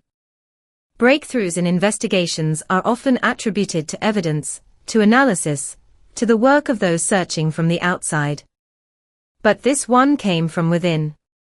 From observation, patience, and a refusal to accept that the situation was unchangeable. It came from someone who had every reason to believe escape was impossible. And chose to try anyway. That single action didn't just open a door. It opened everything. The courtroom did not feel like a place for silence, and yet, when he entered, it settled in anyway. Ariel Castro walked into the room in restraints, his posture subdued but not broken, his expression difficult to read. There was no dramatic resistance, no visible outburst.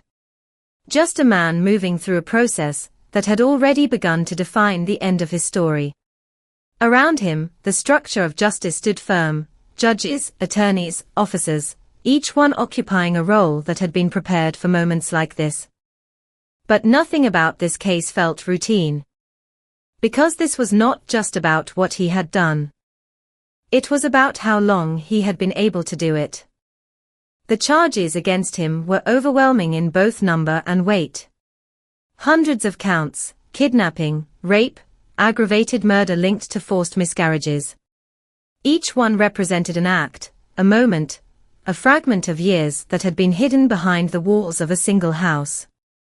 When listed out, they created something almost impossible to process fully. Not just because of their severity, but because of their accumulation. This was not a single crime. It was a sustained existence built on control and violence. As proceedings began, the courtroom became a space where that hidden reality would be spoken aloud, piece by piece. Prosecutors outlined the case not as a series of isolated incidents, but as a continuous narrative. A timeline that stretched from 2002 to 2013, connecting the disappearances of Michelle Knight, Amanda Berry, and Gina De Jesus into one uninterrupted sequence. Each detail added weight. Descriptions of confinement. Accounts of control.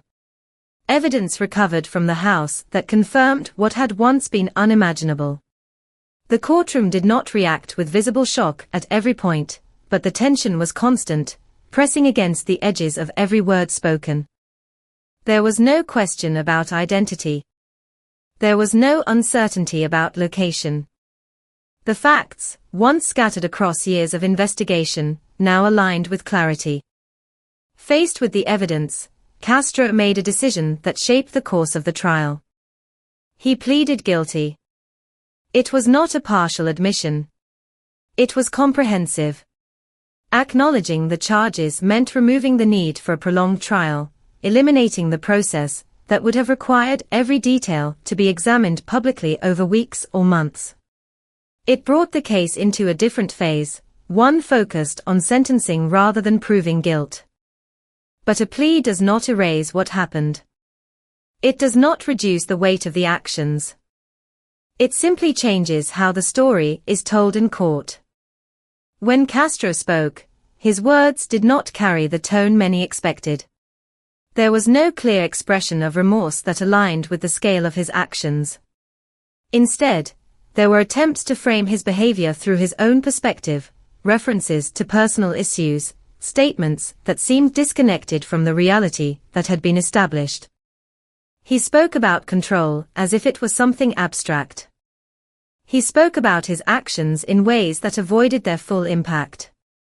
At times, he attempted to present himself as less than what the evidence showed, a man struggling, a man misunderstood. But the courtroom did not shift in response. Because the focus was no longer on his interpretation. It was on what had been done. And on those who had endured it. When Michelle Knight stood to speak, the atmosphere changed. There are moments in court where the structure of legal proceedings gives way to something more direct, more personal. Victim impact statements are one of those moments. They are not about proving facts. They are about giving voice to what those facts represent in human terms. Michelle's presence carried the weight of the longest captivity, the deepest accumulation of years spent in confinement. But her voice did not waver in the way many might expect. It was steady, controlled, grounded in something stronger than anger alone. She did not shout. She did not collapse under the weight of what she was describing. Instead, she spoke with clarity, addressing Castro directly.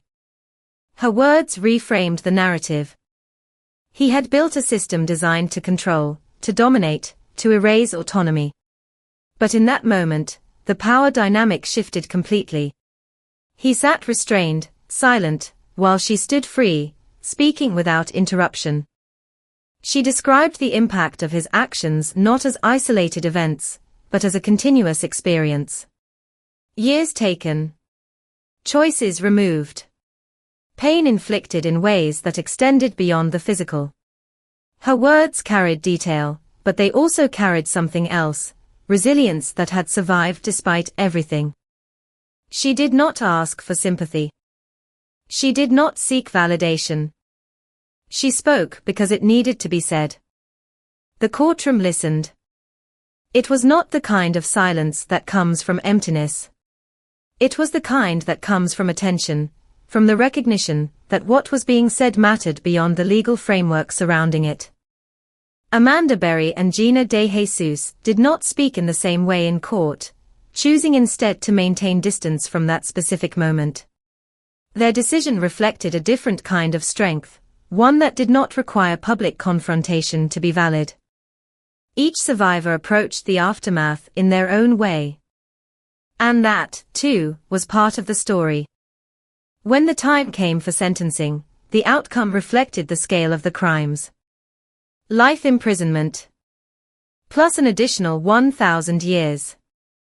The numbers themselves carried a symbolic weight, a recognition that no single sentence could fully account for what had been done. It was not about the possibility of release. That had already been removed. It was about acknowledging the extent of the harm, the duration, the multiplicity of acts that had taken place. The judge's words reinforced that understanding.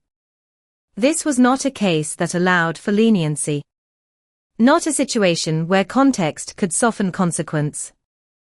It was a clear line drawn between action and accountability. Castro listened as the sentence was delivered. There was no visible reaction that matched the magnitude of the moment. No sudden shift in expression, no outward collapse. Just a continuation of the same controlled demeanor he had maintained throughout much of the proceedings. But the structure around him had changed completely. The house was gone from his control. The victims were no longer within his reach. The system he had built had been dismantled. And now, the system of justice had taken its place. The courtroom emptied slowly after the sentencing. People moved out in quiet clusters, conversations beginning in low voices, the weight of what had just occurred settling in different ways for each person present. For some, there was a sense of closure. For others, the understanding that closure is not something a sentence can provide. Because justice, in cases like this, is not about restoring what was lost. It cannot return years. It cannot erase memory. It cannot undo what has been done. What it can do is establish accountability. It can define consequences. It can ensure that the person responsible no longer has the ability to repeat those actions. And in that sense, the outcome was clear. Ariel Castro would spend the rest of his life in prison. But even that finality did not last long. Just over a month after his sentencing, he was found dead in his cell, having taken his own life. The news added another layer to the case, one that shifted the narrative once again. There would be no long-term imprisonment, no decades spent within the system he had entered. His story ended abruptly, by his own hand. For some, it felt like an incomplete ending. For others, it changed nothing. Because the focus, ultimately, was never meant to remain on him. It was on those who had survived. And on what came after. After the courtroom emptied and the headlines began to settle, the story did not end. It shifted. The world had finally seen what had been hidden for years, but understanding it, truly absorbing what it meant, was something else entirely. The rescue had been sudden, dramatic, almost cinematic in the way it unfolded. A door opening. A voice calling for help. A moment that felt like an ending. But for those who had lived inside that house, it was not an ending. It was a beginning they had not asked for. Freedom, after years of confinement, is not a clean transition. It does not arrive fully formed, wrapped in relief and certainty. It comes in fragments, in sensations that feel unfamiliar, in choices that suddenly exist where none had before. It is overwhelming in ways that are difficult to describe, because it requires relearning something that most people never have to think about. How to exist without control. How to move without permission. How to sleep without listening for footsteps. Michelle Knight stepped into that reality carrying more than a decade of survival behind her. Time had shaped her in ways that could not be undone by a single moment of rescue. Her body bore the marks of what she had endured, but so did her mind, her instincts, the quiet calculations that had once been necessary for survival. Outside, those calculations no longer applied. But they did not disappear. They lingered, embedded in habit, in the way she processed space, in the way she reacted to sound. The world was open again, but openness itself felt unfamiliar. Rooms without locked doors. Streets without boundaries. Choices that required no approval. It took time to understand that those things were real. That they would not be taken away again. Amanda Berry faced a different layer of adjustment. Her story carried not only her own survival, but the presence of her daughter, a child who had never known the outside world. For years, that child's understanding of life had been limited to the interior of a single house, shaped entirely by the conditions imposed there. Now, everything was new. Light, space, people, movement, all of it arrived at once, without the gradual introduction most children experience. Amanda had to navigate not only her own recovery, but the process of guiding her daughter through a world that was both expansive and overwhelming. It required strength of a different kind.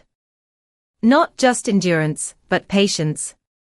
Not just survival, but rebuilding. Gina de Jesus returned to a life that had been paused at 14 and resumed years later, in a completely different form.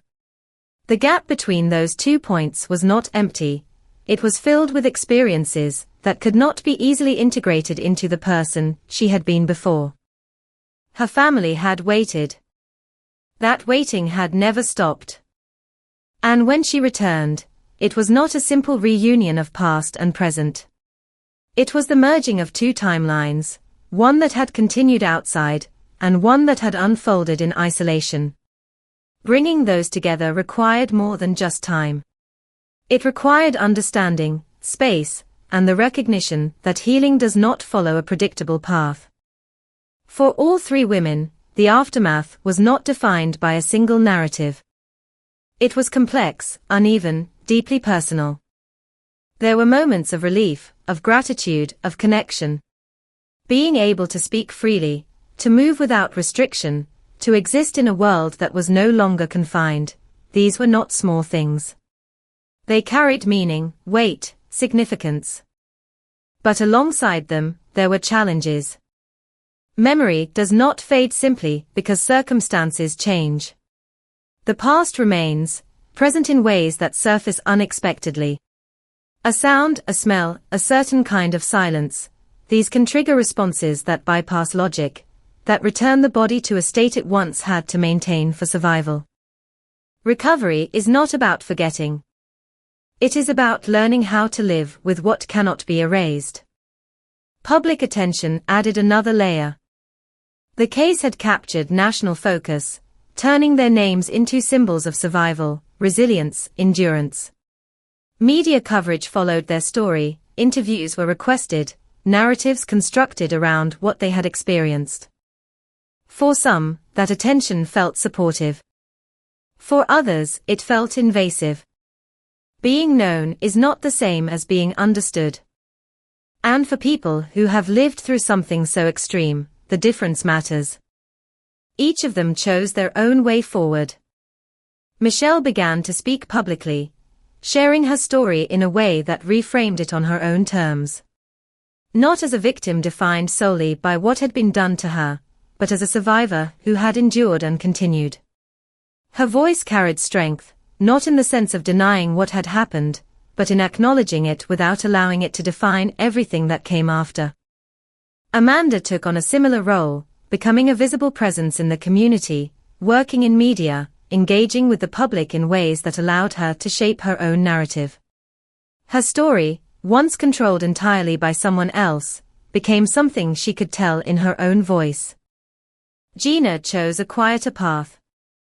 Her recovery remained more private, her presence less defined by public engagement. That choice was no less valid, no less powerful. Healing does not require visibility. It requires what works for the individual. Together, their stories created something larger than any one perspective. They became a reminder of what survival can look like, not as a single moment of escape, but as an ongoing process that continues long after the immediate danger has passed. The house itself did not remain. After the investigation, after the evidence had been collected and documented, it was demolished. The physical structure that had contained so much was removed, reduced to rubble, erased from the landscape. But removal does not equal disappearance. The memory of what happened there remained. For the neighborhood, the aftermath carried its own questions. People who had lived nearby had to reconcile what they thought they knew with what had been revealed. The idea that something so extreme could exist so close, undetected for so long, challenged assumptions about safety, about awareness, about the limits of what can be hidden. There was no easy resolution to that realization. It lingered. It reshaped how people thought about their surroundings, about the quiet spaces that often go unquestioned. On a broader level, the case prompted reflection. Not just on the actions of one individual, but on the systems around it. How investigations are conducted. How missing persons cases are prioritized. How assumptions can influence outcomes in ways that are not always visible at the time. It raised questions that did not have simple answers. And perhaps that is part of its lasting impact. Because beyond the details, beyond the timeline, beyond the specific events, there is something else that remains. A recognition of resilience.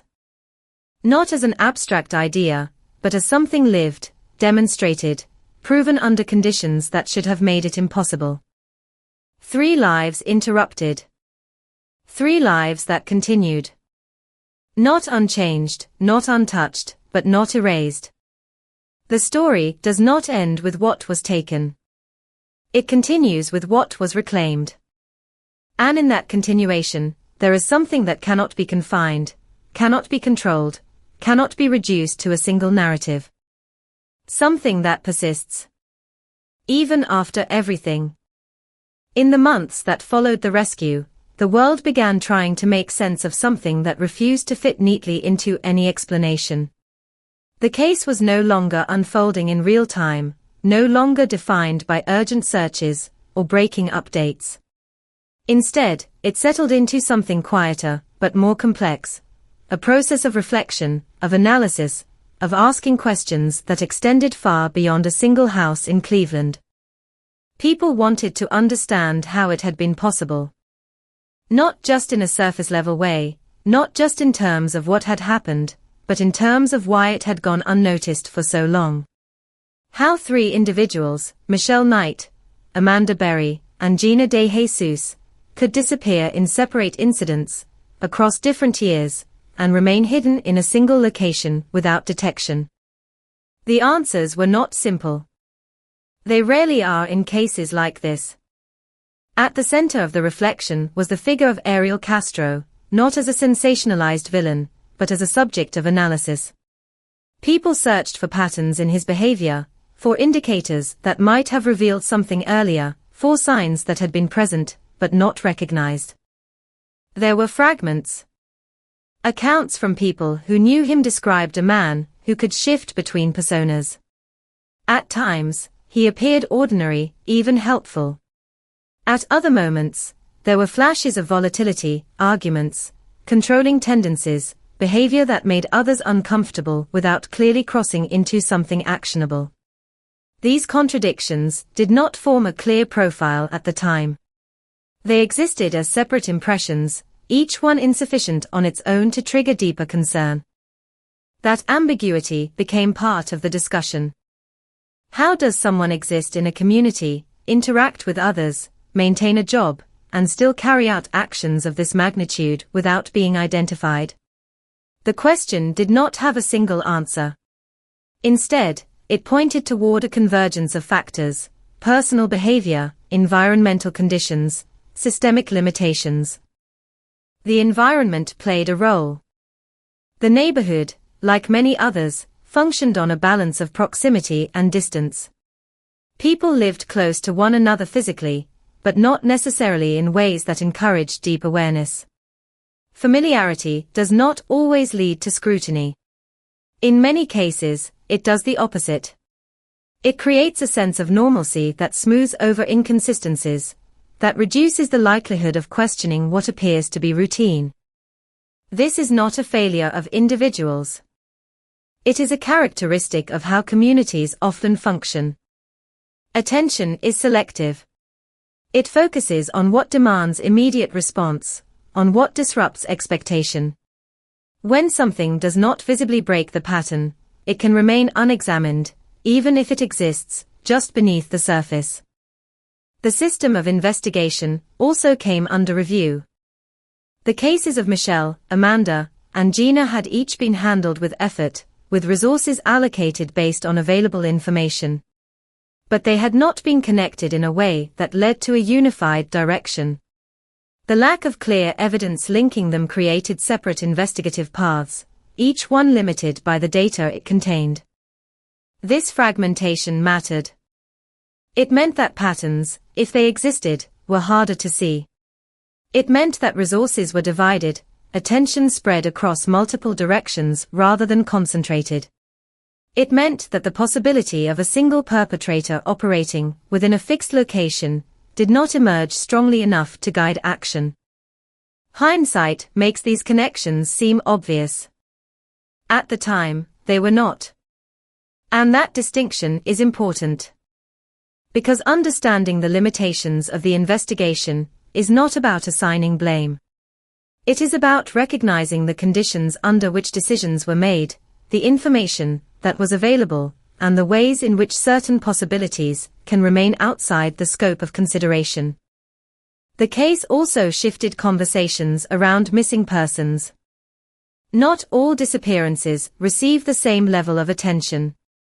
Factors such as age, background, media coverage, and public perception influence how cases are prioritized and followed.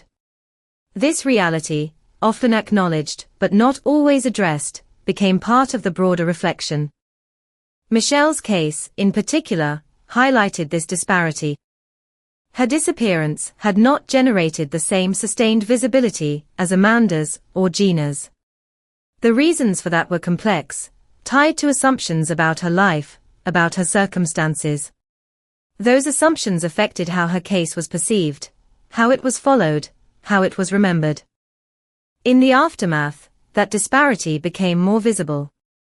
It raised questions about how cases are evaluated, about how resources are distributed, about how certain narratives gain traction while others fade. These are not easy questions. They do not have quick solutions. But they are part of what the case left behind. For the survivors, reflection took a different form. It was not about analyzing systems or patterns. It was about understanding their own experiences, integrating them into lives that continued to move forward. Each of them approached this process in their own way, shaped by their personalities, their support systems, their individual responses to what they had endured. Their stories became part of a larger conversation, but they also remained personal. There is a tension in that dual role. Being seen as a symbol of survival can be empowering, but it can also be limiting. It can reduce a complex individual to a single narrative, a single aspect of their life. Navigating that space requires balance, the ability to engage with the public while maintaining a sense of self that exists beyond the story. Over time, the intensity of public attention began to fade.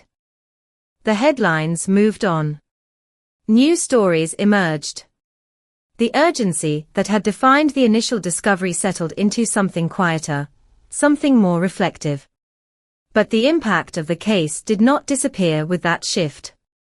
It remained in the changes it prompted. In the awareness it created. In the questions it left behind. The house was gone. The man responsible was gone. But the implications of what had happened continued to resonate. They existed in the way people thought about safety, about awareness, about the unseen spaces that exist within familiar environments. They existed in the conversations around how cases are handled, how connections are made, how assumptions are challenged. And they existed in the lives of those who had survived. Not as a single defining element, but as part of a broader journey. Because survival is not a fixed state. It is ongoing.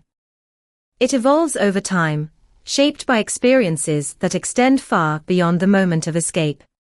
It includes setbacks, progress, moments of clarity, moments of difficulty. It is not linear, not predictable, not easily categorized. And perhaps that is one of the most important things to understand. This case, like many others, does not offer a simple conclusion.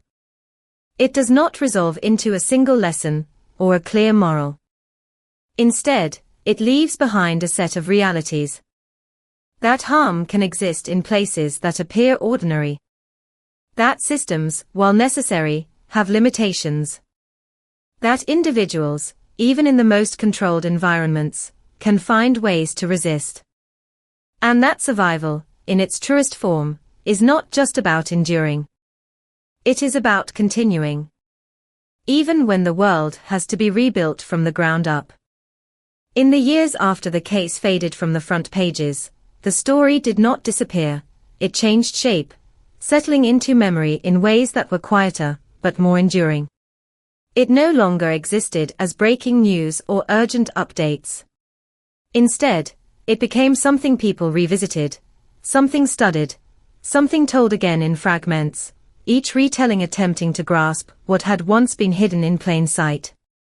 For many, the story lingered as a question rather than a conclusion. Not just what happened, but what it meant. The passage of time created distance, but it did not erase the impact. If anything, it allowed for a deeper kind of reflection, one that moved beyond immediate reaction, and into something more complex. People began to look at the case not only as an isolated event, but as part of a broader pattern, one that touched on vulnerability, perception, and the limits of awareness.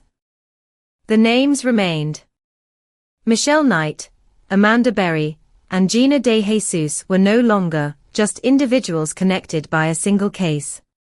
They had become figures in a narrative that spoke to something larger, something that extended beyond the specific details of their experience. But behind that narrative, their lives continued in ways that were not always visible. Time did not move in dramatic leaps. It moved in ordinary increments, days, weeks, months, each one carrying small decisions, small adjustments. The process of building a life, after something like that, is not defined by a single turning point. It is shaped by repetition, by the quiet accumulation of moments that gradually form something new. There were milestones. Moments that marked progress, that signaled movement forward. These did not always align with public expectations. They were often subtle, personal, meaningful in ways that could not be easily translated into headlines or stories. A first night of uninterrupted sleep. A moment of laughter that came without hesitation. The ability to walk into a room without scanning for exits. These are not dramatic events. But they matter. They represent shifts that are difficult to measure, but deeply significant. At the same time, the past did not remain static. It resurfaced in different ways, at different times. Memory is not linear. It does not stay contained within a specific period. It moves, it changes, it reappears when least expected. Managing that reality became part of the ongoing process, something that required attention, support, and understanding. Each of the three women navigated this in her own way. Michelle, who had endured the longest period of captivity, continued to redefine her identity beyond what had happened to her. She spoke about resilience, but not in a simplified way. Her perspective carried nuance, acknowledging the difficulty of recovery without reducing it to a single narrative of triumph. There was strength in her voice, but also honesty about the complexity of what she had lived through. Amanda's path remained closely tied to her role as a mother. Raising a child who had spent the earliest years of her life in confinement added layers to the process of rebuilding. It required not only addressing her own experiences, but also creating a sense of normalcy for someone who had never known it. That process unfolded over time, shaped by patience, by learning, by the gradual introduction of a world that was both expansive and unfamiliar. Gina maintained a quieter presence, focusing on a life that did not center around public retelling. Her recovery was not less significant, because it was less visible. It simply followed a different path, one that prioritized privacy, stability, and personal space. In many ways, that choice reflected a deeper understanding of what healing can require. Together, their experiences formed a spectrum rather than a single narrative. That spectrum challenged assumptions. It showed that there is no one way to move forward after trauma, no universal path that defines recovery.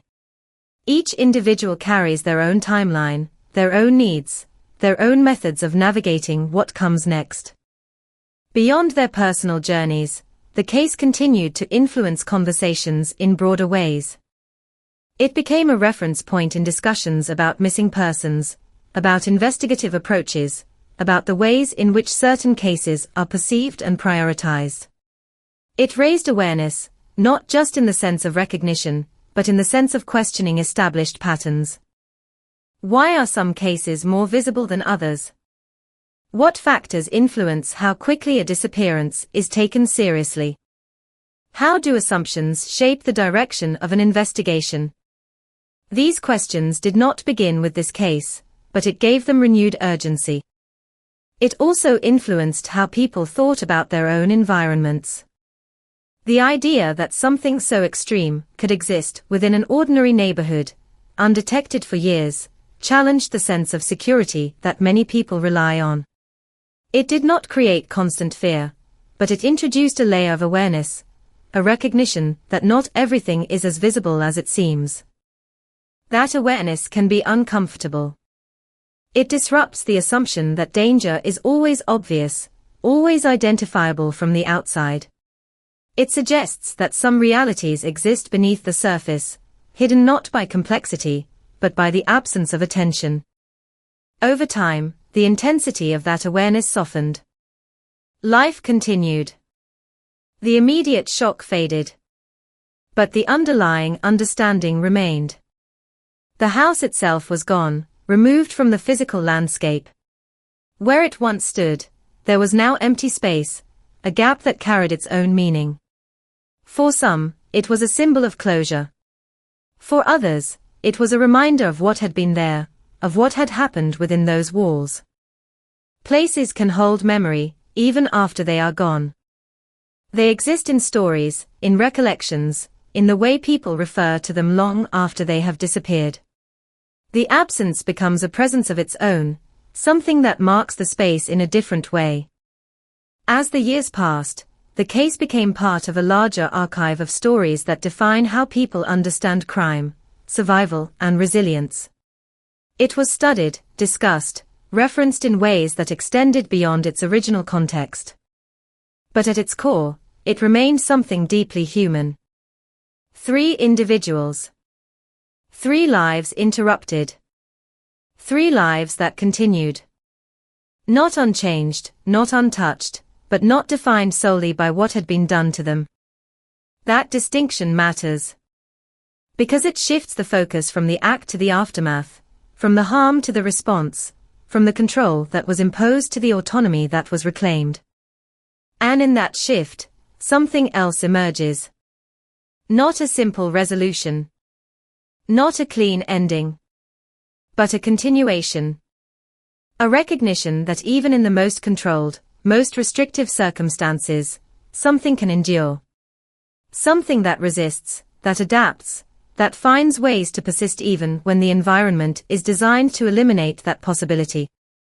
That persistence does not erase what happened.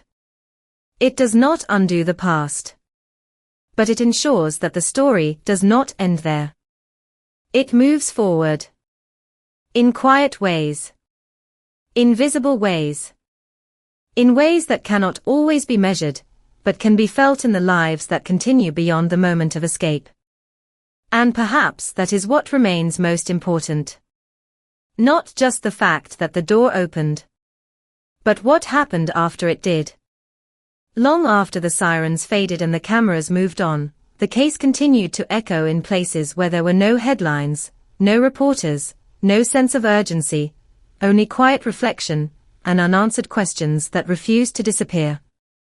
It lived in conversations between investigators, who had once worked the case, in classrooms where future officers studied what had gone wrong and what might have been done differently, in homes where families of missing persons held on to both hope and fear with equal weight. The story had become something else now. Not just an event, but a reference point. For law enforcement, it forced a closer look at the mechanics of investigation, at the way cases are built and prioritized.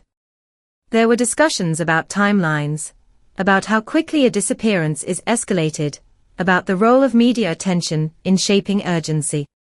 The cases of Michelle Knight, Amanda Berry, and Gina De Jesus became part of training materials, not because they followed a predictable pattern, but because they didn't. They highlighted gaps. Not in effort, but in connection. Each case had been pursued, each disappearance investigated within its own frame. But the lack of a unifying thread had allowed them to exist separately, even as they pointed toward the same place. It was a reminder that information, no matter how detailed, is only as effective as the way it is shared, compared, and interpreted. Patterns are not always obvious. Sometimes they exist just beneath the surface, requiring a shift in perspective to be recognized. This case became an example of how easily those patterns can be missed when data remains fragmented, when cases are treated as isolated rather than potentially connected. There were changes. Subtle ones at first, then more defined. Improvements in how missing persons cases were catalogued, how information was cross-referenced across jurisdictions, how databases were used to identify overlaps that might not be immediately visible. Technology played a role, but so did awareness, the understanding that even seemingly unrelated cases might share underlying links. But systems, no matter how refined, are still dependent on human judgment. And human judgment is shaped by perception. The case also reignited conversations about bias, about the ways in which certain narratives receive more attention than others. Michelle's disappearance, in particular, became part of that discussion. Her background, her circumstances, the assumptions made about her life, all of these factors influenced how her case was perceived in its early stages.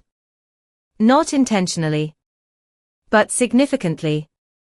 It raised uncomfortable questions about how society determines whose stories matter most, whose absence demands immediate action, whose voice is amplified and whose is overlooked. These questions did not have easy answers, but they could not be ignored. For families of missing persons, the case carried a different kind of weight. It was both a source of hope and a reminder of uncertainty. The idea that someone could be found after so many years, alive, changed the way some families viewed their own situations. It extended the timeline of possibility, challenged the assumption that time automatically reduces the chance of survival. But it also reinforced how much can remain hidden. How easily answers can exist without being found. That duality, hope and fear intertwined, became part of the emotional landscape for those still waiting for answers. In communities, the story settled into a quieter awareness.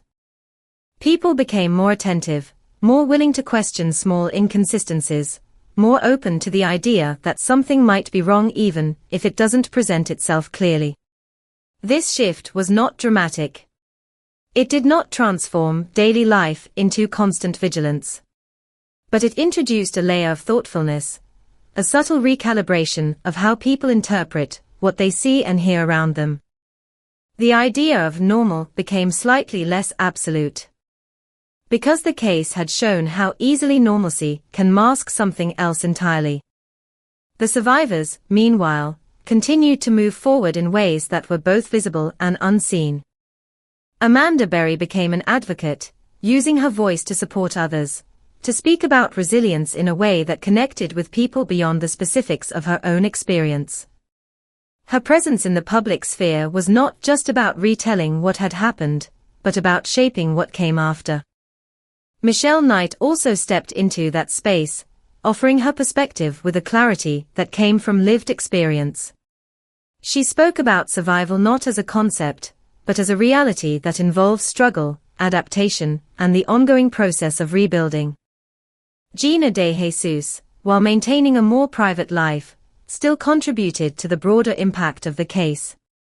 Her story, even without constant public presence, remained part of the narrative that influenced how people understood what had happened.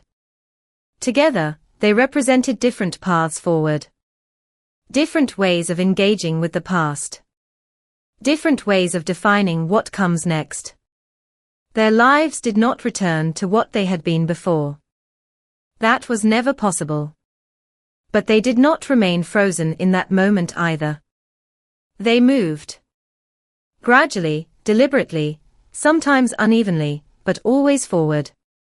The passage of time did not erase what had happened, but it changed its position within their lives. It became part of a larger story, one that included new experiences, new relationships, new definitions of identity that extended beyond the role of survivor. That extension is important because it resists the tendency to reduce individuals to a single moment, a single event. It acknowledges that life continues in ways that are not always visible from the outside. The broader impact of the case also extended into media, into the way stories like this are told and consumed. There was a shift toward more careful storytelling, toward approaches that balanced detail with respect, that avoided sensationalism in favor of deeper understanding. Not always. Not perfectly. But noticeably. The case had shown the consequences of reducing complex realities to simple narratives. It encouraged a more thoughtful approach, one that recognized the human dimension behind the details. And still, questions remained. They did not demand immediate answers, but they lingered. How many other cases exist without resolution? How many stories remain incomplete, waiting for something to bring them into the light? These are not questions that can be answered fully. But they are part of what the case leaves behind. A sense of awareness. A recognition that what is visible is not always complete. That behind ordinary facades, there can be realities that defy expectation. And that sometimes, the difference between what is hidden and what is revealed comes down to a single moment. A single action. A single decision to push a door that has always been closed. The story continues to exist in that space between what was and what is. Not as a fixed narrative, but as something that evolves with each retelling, each reflection, each attempt to understand it more deeply. And in that ongoing process, it remains relevant. Not because of the shock it once carried, but because of the questions it continues to raise. And the awareness it leaves behind.